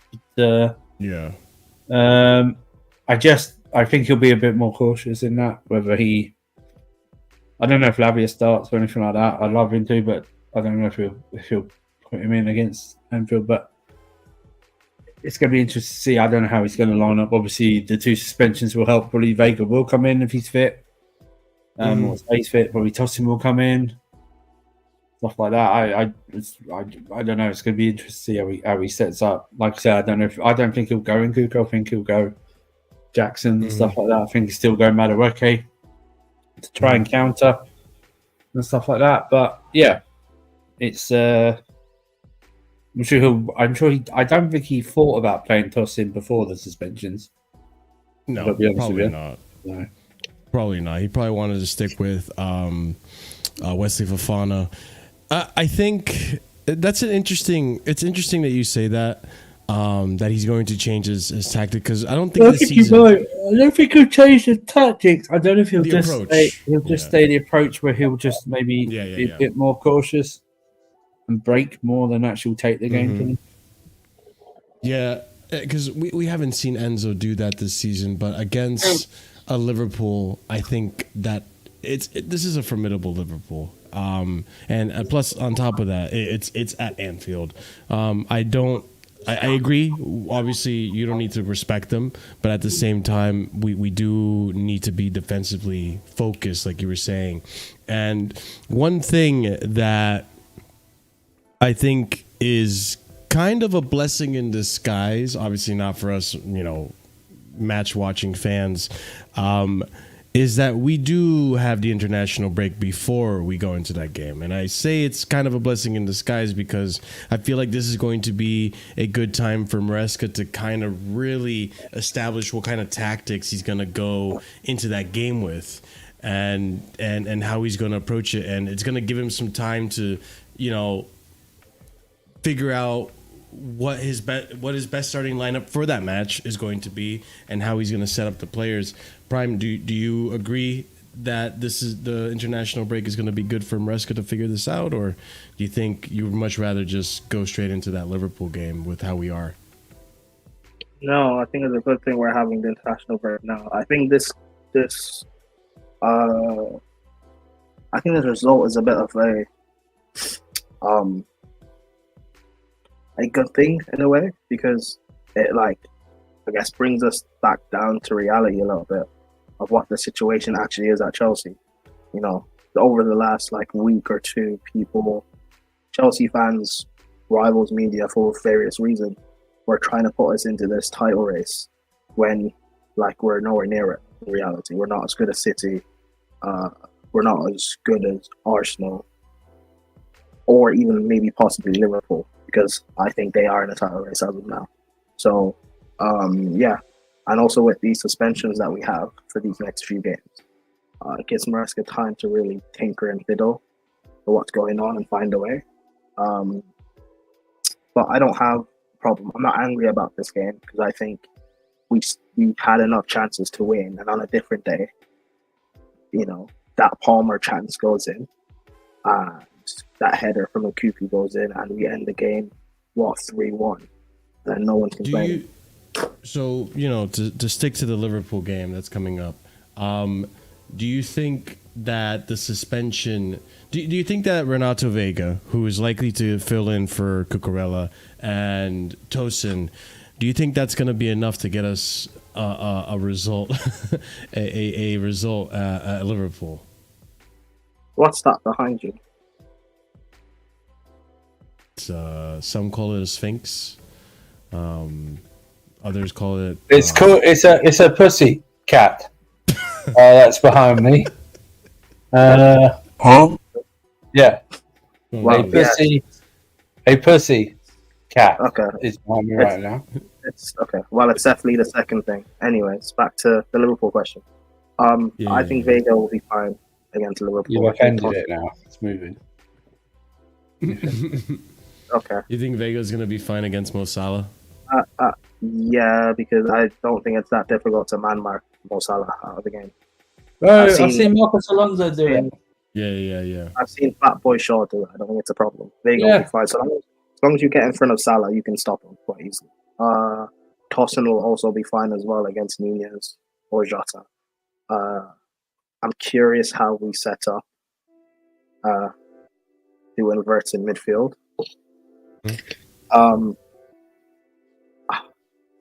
I doubt Reece James will start in the game because he would have got no match minutes leading up into this. No, he's definitely not starting. But yeah, I don't know. I think we'll be fine against Liverpool. Will we win? I don't know because it's difficult going to Anfield. But I don't think we get smashed. I think this will be a draw. I think it'll be like 1-1 or something. I'll take a point right now. I think every sensible Chelsea fan should, if they offered a point, just take without context. At their ground too. Just take it. Yeah. Just take. I think I said if we offered a point. So if you offered a point away at Anfield right now, as a sensible Chelsea fan, you take it. Yeah. You know what I mean? The big advantage that works. I mean, like Liverpool fans will be thinking they have an advantage because Cucurella isn't playing and no Fofana. But we have an advantage because they have Alisson's injured. Oh, yeah. And they're going to have Kelleher in goal. And I keep telling people, I watch Kelleher. He is not that good of a goalkeeper as we've made him out to be. Because we've had bums in front of goal the last few years and they've taken results off Chelsea. People think he's a great goalkeeper. He's not as good as people think. He's really not. He wasn't even on the bench yesterday. He can be exposed. He can be exploited. We should go at them. Really should. But yeah. Well, listen, we'll see. Jackson against Van Dijk and Konate, that'll be a brilliant battle. Jackson got the better of them last year as well. So I'm looking forward to the Liverpool game, man. I'm not worried about our fixtures coming up. Really not. See, I'm not gonna get ahead of myself with the whole Kelleher thing because I've not seen us perform yet against Kelleher. I've not seen us make Kelleher look like. I mean, with or without season, not performed well. Yeah, with or without bums, I've not seen us perform well against Kelleher. So yeah, but I'm not Marshall, gonna get ahead of myself. I watch him. I know you do, and I've seen him too. And like, I know he's not great, but we make him look good. Like we've made him. We can't miss chances. Like look at today, we had a bag full of chances. We made our keeper look bad. I mean, in all fairness, he did well. Sells had a world class game against. I don't think. Yeah. Listen, Kelleher's bro. Just Kelleher's not that guy. I'm sorry. He's not that guy. What do you say? He's been that guy against us. That's is it like far post? Lukaku, Werner. I can keep going on. Last year, Raheem Sterling, Jackson. What is going on with your connection, Prime? It was my mic. It's a demon. Okay. So yeah, listen, I'm not going to get too confident in myself with Kelleher. I think the key to us winning that game is just Enzo Maresca, really. I think Maresca has to set us up properly. And I think he, much like what, Surfer was alluding to, be smart, trust in your system, trust in your tactics, but also don't respect them too much. They can be had at. Yesterday's game against who did they play yesterday? I was watching the game too. I can't remember who was it. Bournemouth? Who did they play yesterday? It wasn't Bournemouth. Fuck. Dang I it. need to. Liverpool. Who'd you guys play yesterday? I Freaking think Christ. It was not Bournemouth. It was Crystal Palace. Crystal Palace. There we go. Listen, that first half, they won 1-0. it was very much like our Crystal Palace game. But the second half, they were on the ropes. And that showed me that, like, if we put enough pressure on them, which we can, we've seen this team put pressure on defenses multiple times. You got a Cole Palmer, you got a Jackson that, much like Prime said, and it's very true, that first half, that first game of the season last season, Jackson showed that he can give Van Dijk and Konate a handful and a lot of trouble. Jadon Sancho up against Trent Alexander-Arnold. Listen, I don't care how many Liverpool fans are trying to convince me that Trent has become a better defender this season. He's not going to be good enough to lock up Jadon Sancho. Jadon Sancho will embarrass him quite a few times. And I might eat my words, but you know what? Defensively, I think we have an advantage there with Jadon Sancho as long as he stays fit, because he might also get called up into international duty. I think it's still rumored. Cole Palmer is definitely going to get called up. But Jackson and what he can do to Konate and Van Dijk is going to be key. We're going to put pressure on them. And like I said, I saw yesterday Eze, oh my God, I can't, Wharton, so on and so forth, put pressure on these on Liverpool yesterday. And so if those players can do it, I really think that our players can definitely do it, who are much higher quality, who can be consistent. It was also, to be fair, have also shown that they can put pressure on opposition teams. And today, with a low block and how hard it was to penetrate that low block, we had so many chances to score and unfortunately just weren't able to. I am a little worried about what the midfield's going to be. I don't think Lavia starts, but he could, I think. But I don't know if Enzo's going to risk starting him after only having played him for 8-10 minutes. I think having match minutes, like playing 45 minutes to 60 minutes after international break, I don't think he's going to do it. There's no way he starts him. There's no way he starts him at Anfield. Absolutely no way. The only way he'd play at Anfield is miraculously if we're 3-0 up and it gets to the 89th minute and he plays him for the injury time minutes. That's the only time. Yeah. That's the only time. Yeah. There's cup games. There's cup games. There's cup games. I think there's at least Newcastle League Cup. I think there's 1 or 2 Europa Conference League games. In between that time, it's more likely you might play against Newcastle, because I don't think for me, I don't see Newcastle as a tough opponent. Is Lavia going for international duty? Huh? No. I think I don't think he got called up to Belgium for anything. Who's that? Lavia. Oh no! I don't think he got called up. I don't think Belgium called him up. No, because he's not. Okay. Yeah, he's just about made a couple of. I doubt he will play, but then again, we'll see, because last international break, didn't Enzo miss the game? The game back.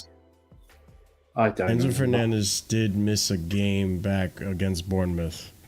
Yeah, but that's because I think he fell ill or something. But Caicedo made it. No, I know Caicedo made an Enzo miss as well. Caicedo made an Enzo what? Caicedo played the game after the international break. Enzo didn't. That's what I said. Oh, yes. And then Renato played in the midfield. But listen, I'm not going to be worried about that either, because the same case is going to happen to Liverpool. Liverpool have McAllister that's going to be coming from Argentinian duties. Gravenberch, I'm sure, is going to get called up to Holland, Netherlands, I should say, sorry. And other players, obviously, Van Dijk and so on and so forth. So it's going to be interesting. Today's game, I think, did is a humbling result, like Prime was saying. I still think people are going to have the discussion of if Chelsea are in a title race or not. But I think it's going to be a lot more prominent where that discussion goes as to whether or not they are or aren't, depending on the result of that Liverpool game. Because if we actually manage to get a win at Anfield, which could happen, listen, Nottingham Forest did it. If we manage to get a win at Anfield, I think a lot of people are going to start thinking Chelsea can compete. I think if we come out of this so-called run, those 4 games, with anywhere between 8 or 9 points, then I don't think we are in a title race. Let me just say this right now. But I think people look a lot different. Even if we like lose that Anfield, but then win the other 3 games, that's still 9 points. Do you know what I mean? I mean, I know when it's up against Arsenal, it's pretty unlike, but if we come out with the draws against Liverpool and Arsenal, and then wins over Newcastle and Manchester United, then they'll probably, that's a hard. It's on paper. On paper, I think people are making it again a bit more than it is. The only 2 hard games for me are Liverpool away and Arsenal at home. Yeah, the other 2 shouldn't. The only thing that bugs me about Manchester United away is that we haven't won there in 11 years.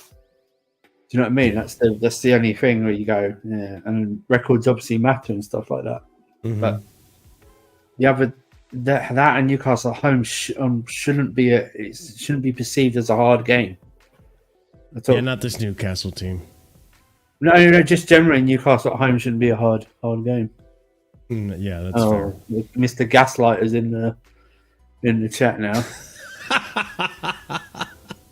Yeah, there he is. There he is, Mr. Gaslighter. Well, yeah, listen.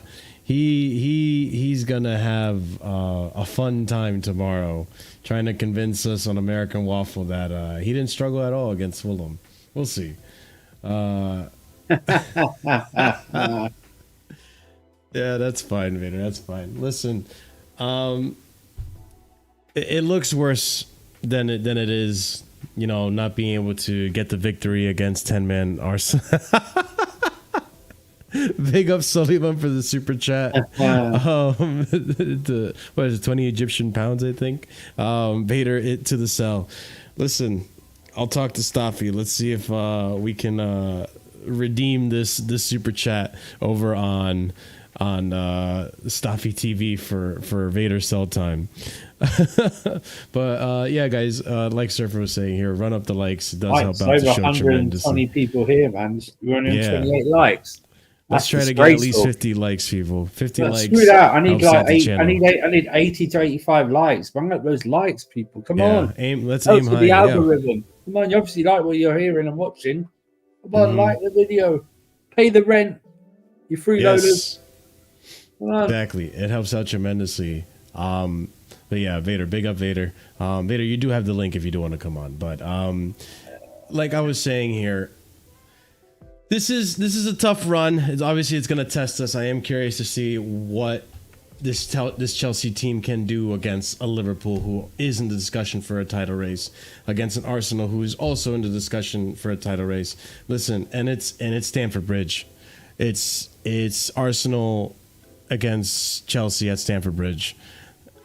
That's at our advantage. Listen, we were so close to getting a result last time we played them. And did we played them away, right? When we got the 2-2, or was that at home? I don't remember. Arsenal last year was 2-2 at home. Since Sanchez passed to us. Yeah. One would never forget that one. But listen, I do believe this team can get a result against these guys. I really do. Like they've convinced me. Maresca's convinced me that he's competent enough to set us up for a victory. Whether or not the players perform on that day is something we're going to see. But I think Liverpool is what I'm really excited about, because I really want to see how. Go ahead, Brian. No, sorry, you finish, and I'm not. No, I was just gonna basically reiterate that I really, really do want to see what lineup he puts out there. I think Tosin being the only real choice. I mean, he could go Disasi. I'd be very shocked if he goes Disasi, but I think Tosin is going to be the clear choice for Fofana and Renato Vega also at left back. Listen, they're not going to have a full squad either. I believe they have some injuries as well that they're catering to. And I believe what game? I think besides Allison, another player came off with an injury against Liverpool or for Liverpool against Crystal Palace. I got to look into it, but Prime, go ahead. You were about to say something.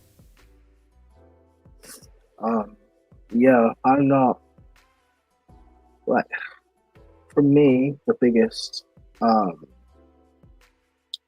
not so much worried about Liverpool or Arsenal per se.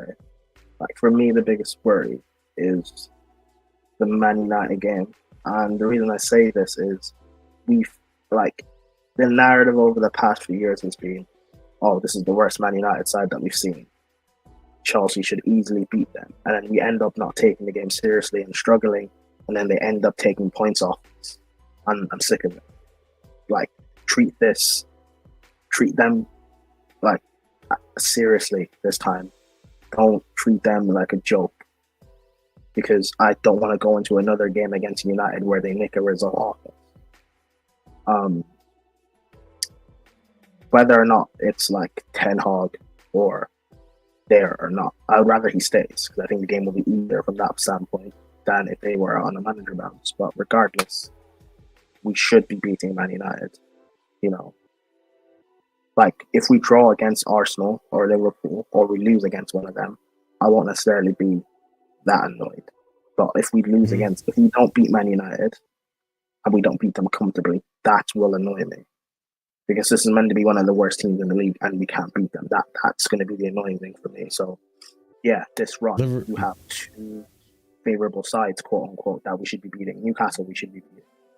So there should be no reason why we don't have at least 6 points, from my perspective.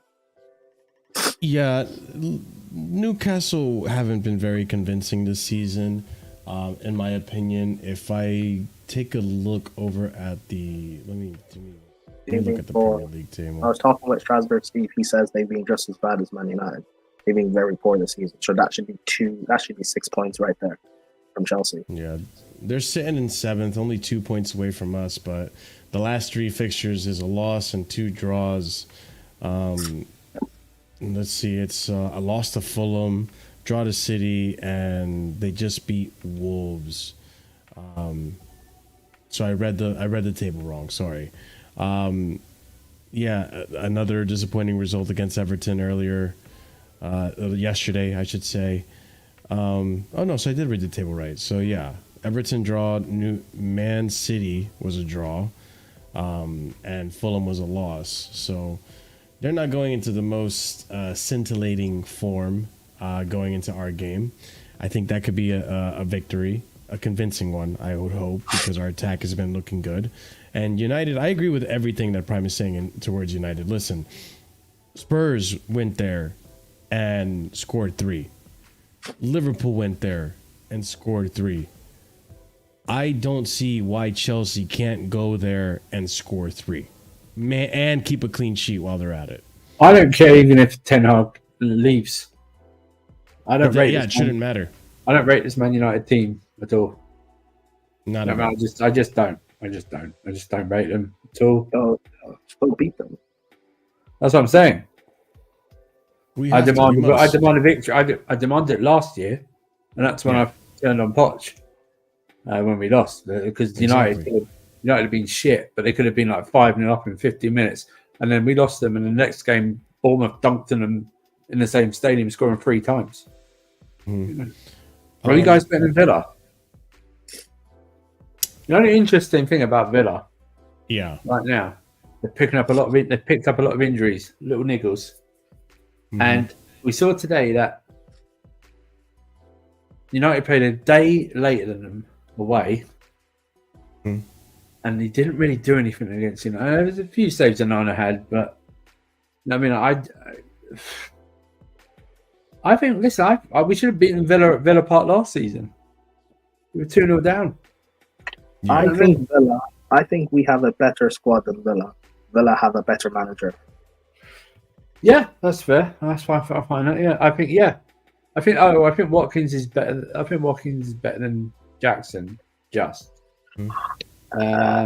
Just. I said. I think their goalkeeper's obviously better. That's not even World class. That's not even a debate. The goalkeeper is better. Mm-hmm. I mean, yeah. See, when you look at the Villa thing, I think I'd take their goalkeeper, obviously. Mm-hmm. Watkins is a debate whether you take him or not. You know what I mean? Well, would you take Duran? Look at Duran now. All those people that flipped on Duran now. When we linked him, 100%. he's rubbish. You know, and now it's like the same people that buy. Same people, by the way, didn't want Anthony Gordon as well. They're the same people. This is true. As good as Duran is off the bench, I've not seen him start games consistently. And if I'm that's why I mentioned squad. I think we have a better squad than Villa. If I'm looking at Jackson and Nchuku as our two strikers, they're better than Watkins and Duran. You see, the thing is, Beta in the chat, Villa's record against United, even at Villa Park, is not that good. I mean, Emery's only beaten them once since he got there. I think they played 4 times last season, and they won United won all of them. Mm-hmm. So it's not like I think everyone expected Villa to dunk on them, given how United had been, and maybe that's conventional thinking. But like, I think with Villa, right, and this is something I said last season because I predicted their drop off last season, and then I predicted their bounce back for them to get top 4. Villa's squad isn't actually that deep. A couple of the injuries to their 11, and their squad depth really shows. Yeah. So that's part of what happened against Man United, and that also ties in the Villa squad not being able to handle 2 games a week. I think once Villa get knocked out of the Champions League, which is going to happen, they're not getting past the round of 16, in my opinion, just because of the depth thing. I think they'll then start to pick up back in the league. But who knows? Maybe that's too late for top 4. Who knows? But regardless, yes, we have a better squad than Villa. Villa don't have a goal palmer at their disposal. Mm-hmm. I don't even know who their left winger is. Ramsey. I don't even know. That's I mean, he's not even like a winger. Ramsey. He's not even like a winger. It's like an 8 playing left. Jacob Ramsey. Their right winger is Bailey, and he's not better than Madueke or Neto. Bailey's so overrated. Their midfield. So he got subbed last night. He came on against Bayern Munich and then got subbed. Jesus Christ. They have Onana. They have Onana in midfield. I rate him, but he was out injured today. Is he better than Caicedo or Lavia? No, I wouldn't take him. That's what I'm saying to you. It's like, I think that they have. You're right. At the moment, they have much better coach. But I would seriously own, without doubt, without question, I would only take their goalkeeper. Yeah. That's it. That's what I'm saying. Watkins is I like Watkins, but it's still a debate for me whether we're taking him over. That's not disrespecting Villa, by the way. No, it's not. No. It's not. He's put together. Remember, these are the same it's near enough the same players that he took over that Steven Gerrard had in the relegation zone. No one rated them 2 years ago. No one rated them. Give more credit to Emery than they do that squad. Making a lot of those players look better than they actually are. Because I know a Villa fan, he doesn't like Diogo Carlos. Mm-hmm. He doesn't rate him. He doesn't rate Diogo Carlos. Matt Cash. Yeah. We got Ponta playing at right back. He's not a right back. He's a centre back. He got injured today as well. Another injury they got done. I wouldn't take Luca Digne. I wouldn't take Luca Digne at all. I wouldn't. You know what I mean? It's only it's Martinez, and then it's a debate over Watkins. Yeah, exactly. That's what it is. It's not like would I take? I would take Konsa, but then again, is he better than Fofana? That's me. It's a debate. It's a debate. It's not. There's no one in this squad apart from Martinez.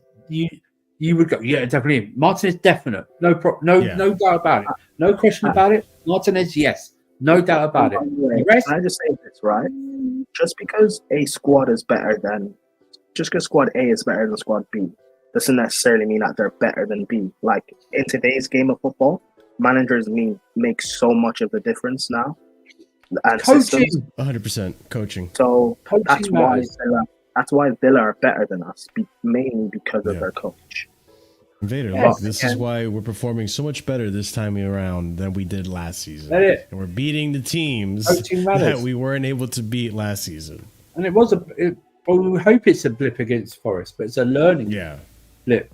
And Maresca's shown that he has learned. You know, exactly. He played Disassi at right back in Bournemouth, changed it during the game, and didn't play him again against West Ham. He learns. He takes people off. Maybe today he should have. Maybe today was one of the criticism. But then it was all the melee. And like I noted back earlier, Nottingham Forest did exactly what you should do when you're down to 10 men. You disrupt the game as much as possible. You take the momentum away from the team that's got the extra man, and then you just sit in, and that's what they did. You know, and that's the other thing too. Like if we're looking at this game. If we're looking at this game, real quick, Prime. If we're looking at this game and you're comparing it to the fixtures we've had last season with low blocks, you can tell that the players were chasing the goal. We came very close multiple times. For fuck's sake, we had a goal line clearance today. Cole Palmer nearly walked it into the net, and Sells, having the game that he had, was able to just stop the ball before it crossed the line. Like, we were very close. I do like Morgan Rogers. He's a good player. We did come very close today to winning that match, but unfortunately, just unlucky on the day. Last season, we look uninspired.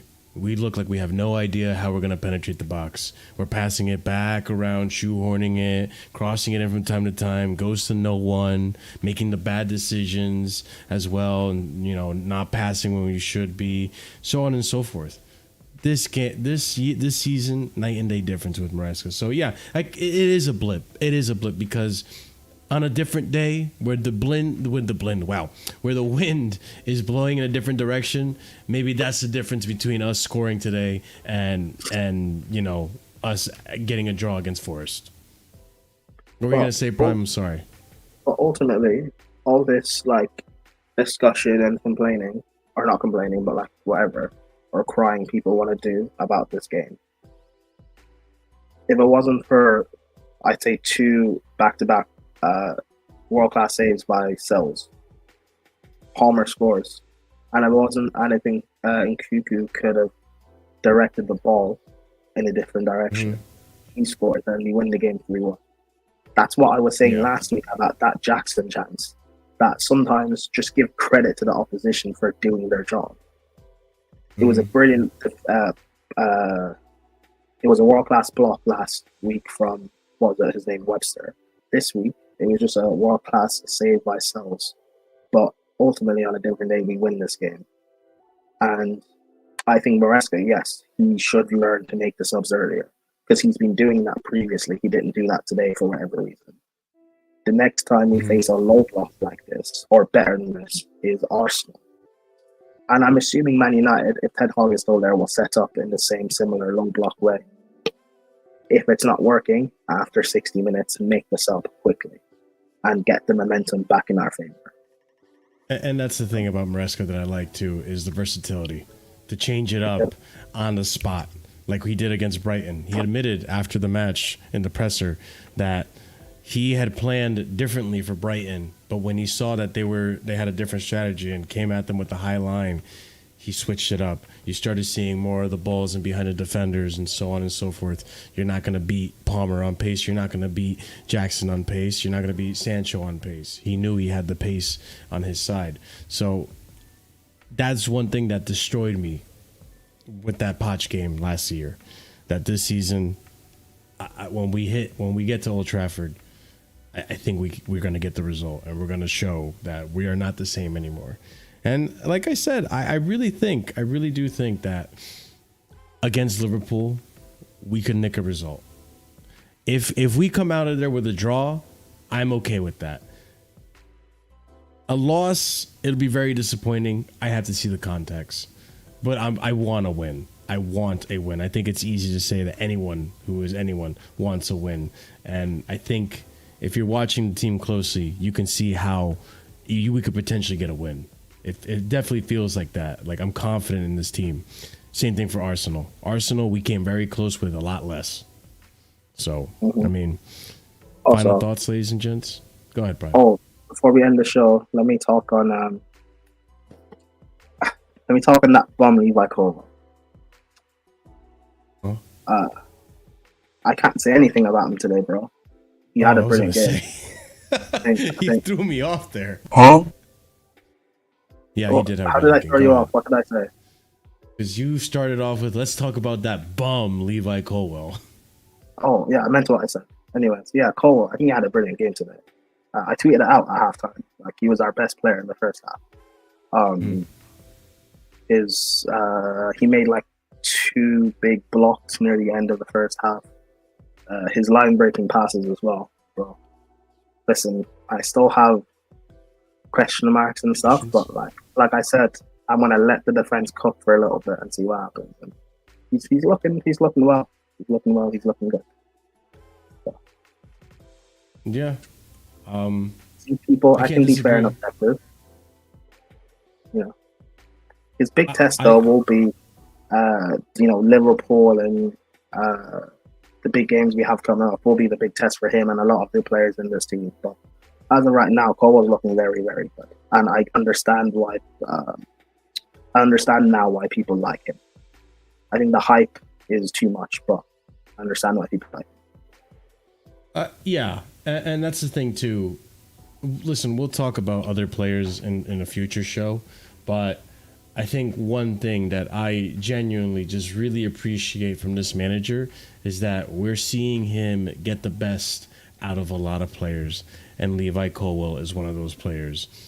I remember specifically mentioning the fact that I don't see Levi Colwell doing those line-breaking passes or dictating the play from center-back positions that he was doing at Brighton. And lo and behold, game after game, we started seeing it more and more, and he is showing it. And today, definitely helped out Sanchez in the back, for sure. So... Colwell suspended for Liverpool. No, that's not right. So yeah, I'm happy that he's improved. Time will tell if it sustains and stays like this. And I'm hoping everyone else and more players will improve as well, because that's what I want to see a manager come in and be able to do, or a coach, I would say. Doesn't really act like a coach. He seems to really establish himself as he is the boss in the building, which I appreciate as well. But that being said, ladies and gents, we're going to call it right here. If you haven't done so already, smash up the like button. It helps up with the YouTube algorithm tremendously. Listen, we're going into international break, but the content here will not stop. We'll be making more content and reacting to a few things as well and all that fun stuff. So Casually Chelsea show will be tomorrow. Or maybe Wednesday. I don't know. I haven't decided yet. But yeah, definitely tune in for that. We'll be talking about the news and catching up on a few things that have happened, a few comments that I would like to, also discuss from pundits and so on and so forth, the manager, and a lot of other news that we've had since the last show. If you haven't done so already, subscribe if you're new here. We're trying to, grow the channel, grow the community, like the video. It helps out with the algorithm. Smash the bell notifications so you're notified whenever we go live. Check out the links in the description. Be sure to leave a comment down below if you're watching this in the future as well. Helps out with engagement. Lets me know what you guys' thoughts are. And, I'm always reading the comments, so it's always nice to have discussion in the comments from time to time as well. And I will say, big up to our members. We have a membership. We have memberships, 4 different tiers starting at 99p. If you are a proper casual and higher tier member, we give out shout outs at the end of every show. And those are going to go out to EE, Uncle Jester FC, Hassan Nawaz, Will, Dark, Adrian, Soliman, and Scott. Big up for your support, and big up everyone else who's also a member. Hopefully you guys who are members do use those emojis provided for you to just express yourself, have fun with those. The more members we get, the more emojis we get, the more perks we unlock. So it helps out the channel tremendously, more than you can believe, ladies and gents. I will also say, if you are looking for something to watch, I just released a new episode of the Chelsea Hour with Alexis, the Kafka's View, our first guest on the Chelsea Hour in a long time, and we've chatted it up and caught up on everything Chelsea. So if you're looking for a fun discussion, fun different exchange of opinions and thoughts, go ahead and check out that on the channel. I will be making a playlist and adding it to the front page after this show, so go ahead and check that out as well. Big up to everyone on the panel. Big up. What? Sorry. What? Can I just say, by the way, I'm scared about what Callum Hudson-Odoi is going to do against us. Pocketed, stinker, and hooked by the Cobham boy. Fair enough. Yeah, this is true. All right, but on that note, ladies and gents, y'all have a wonderful night. Stay casual as always, and see you soon.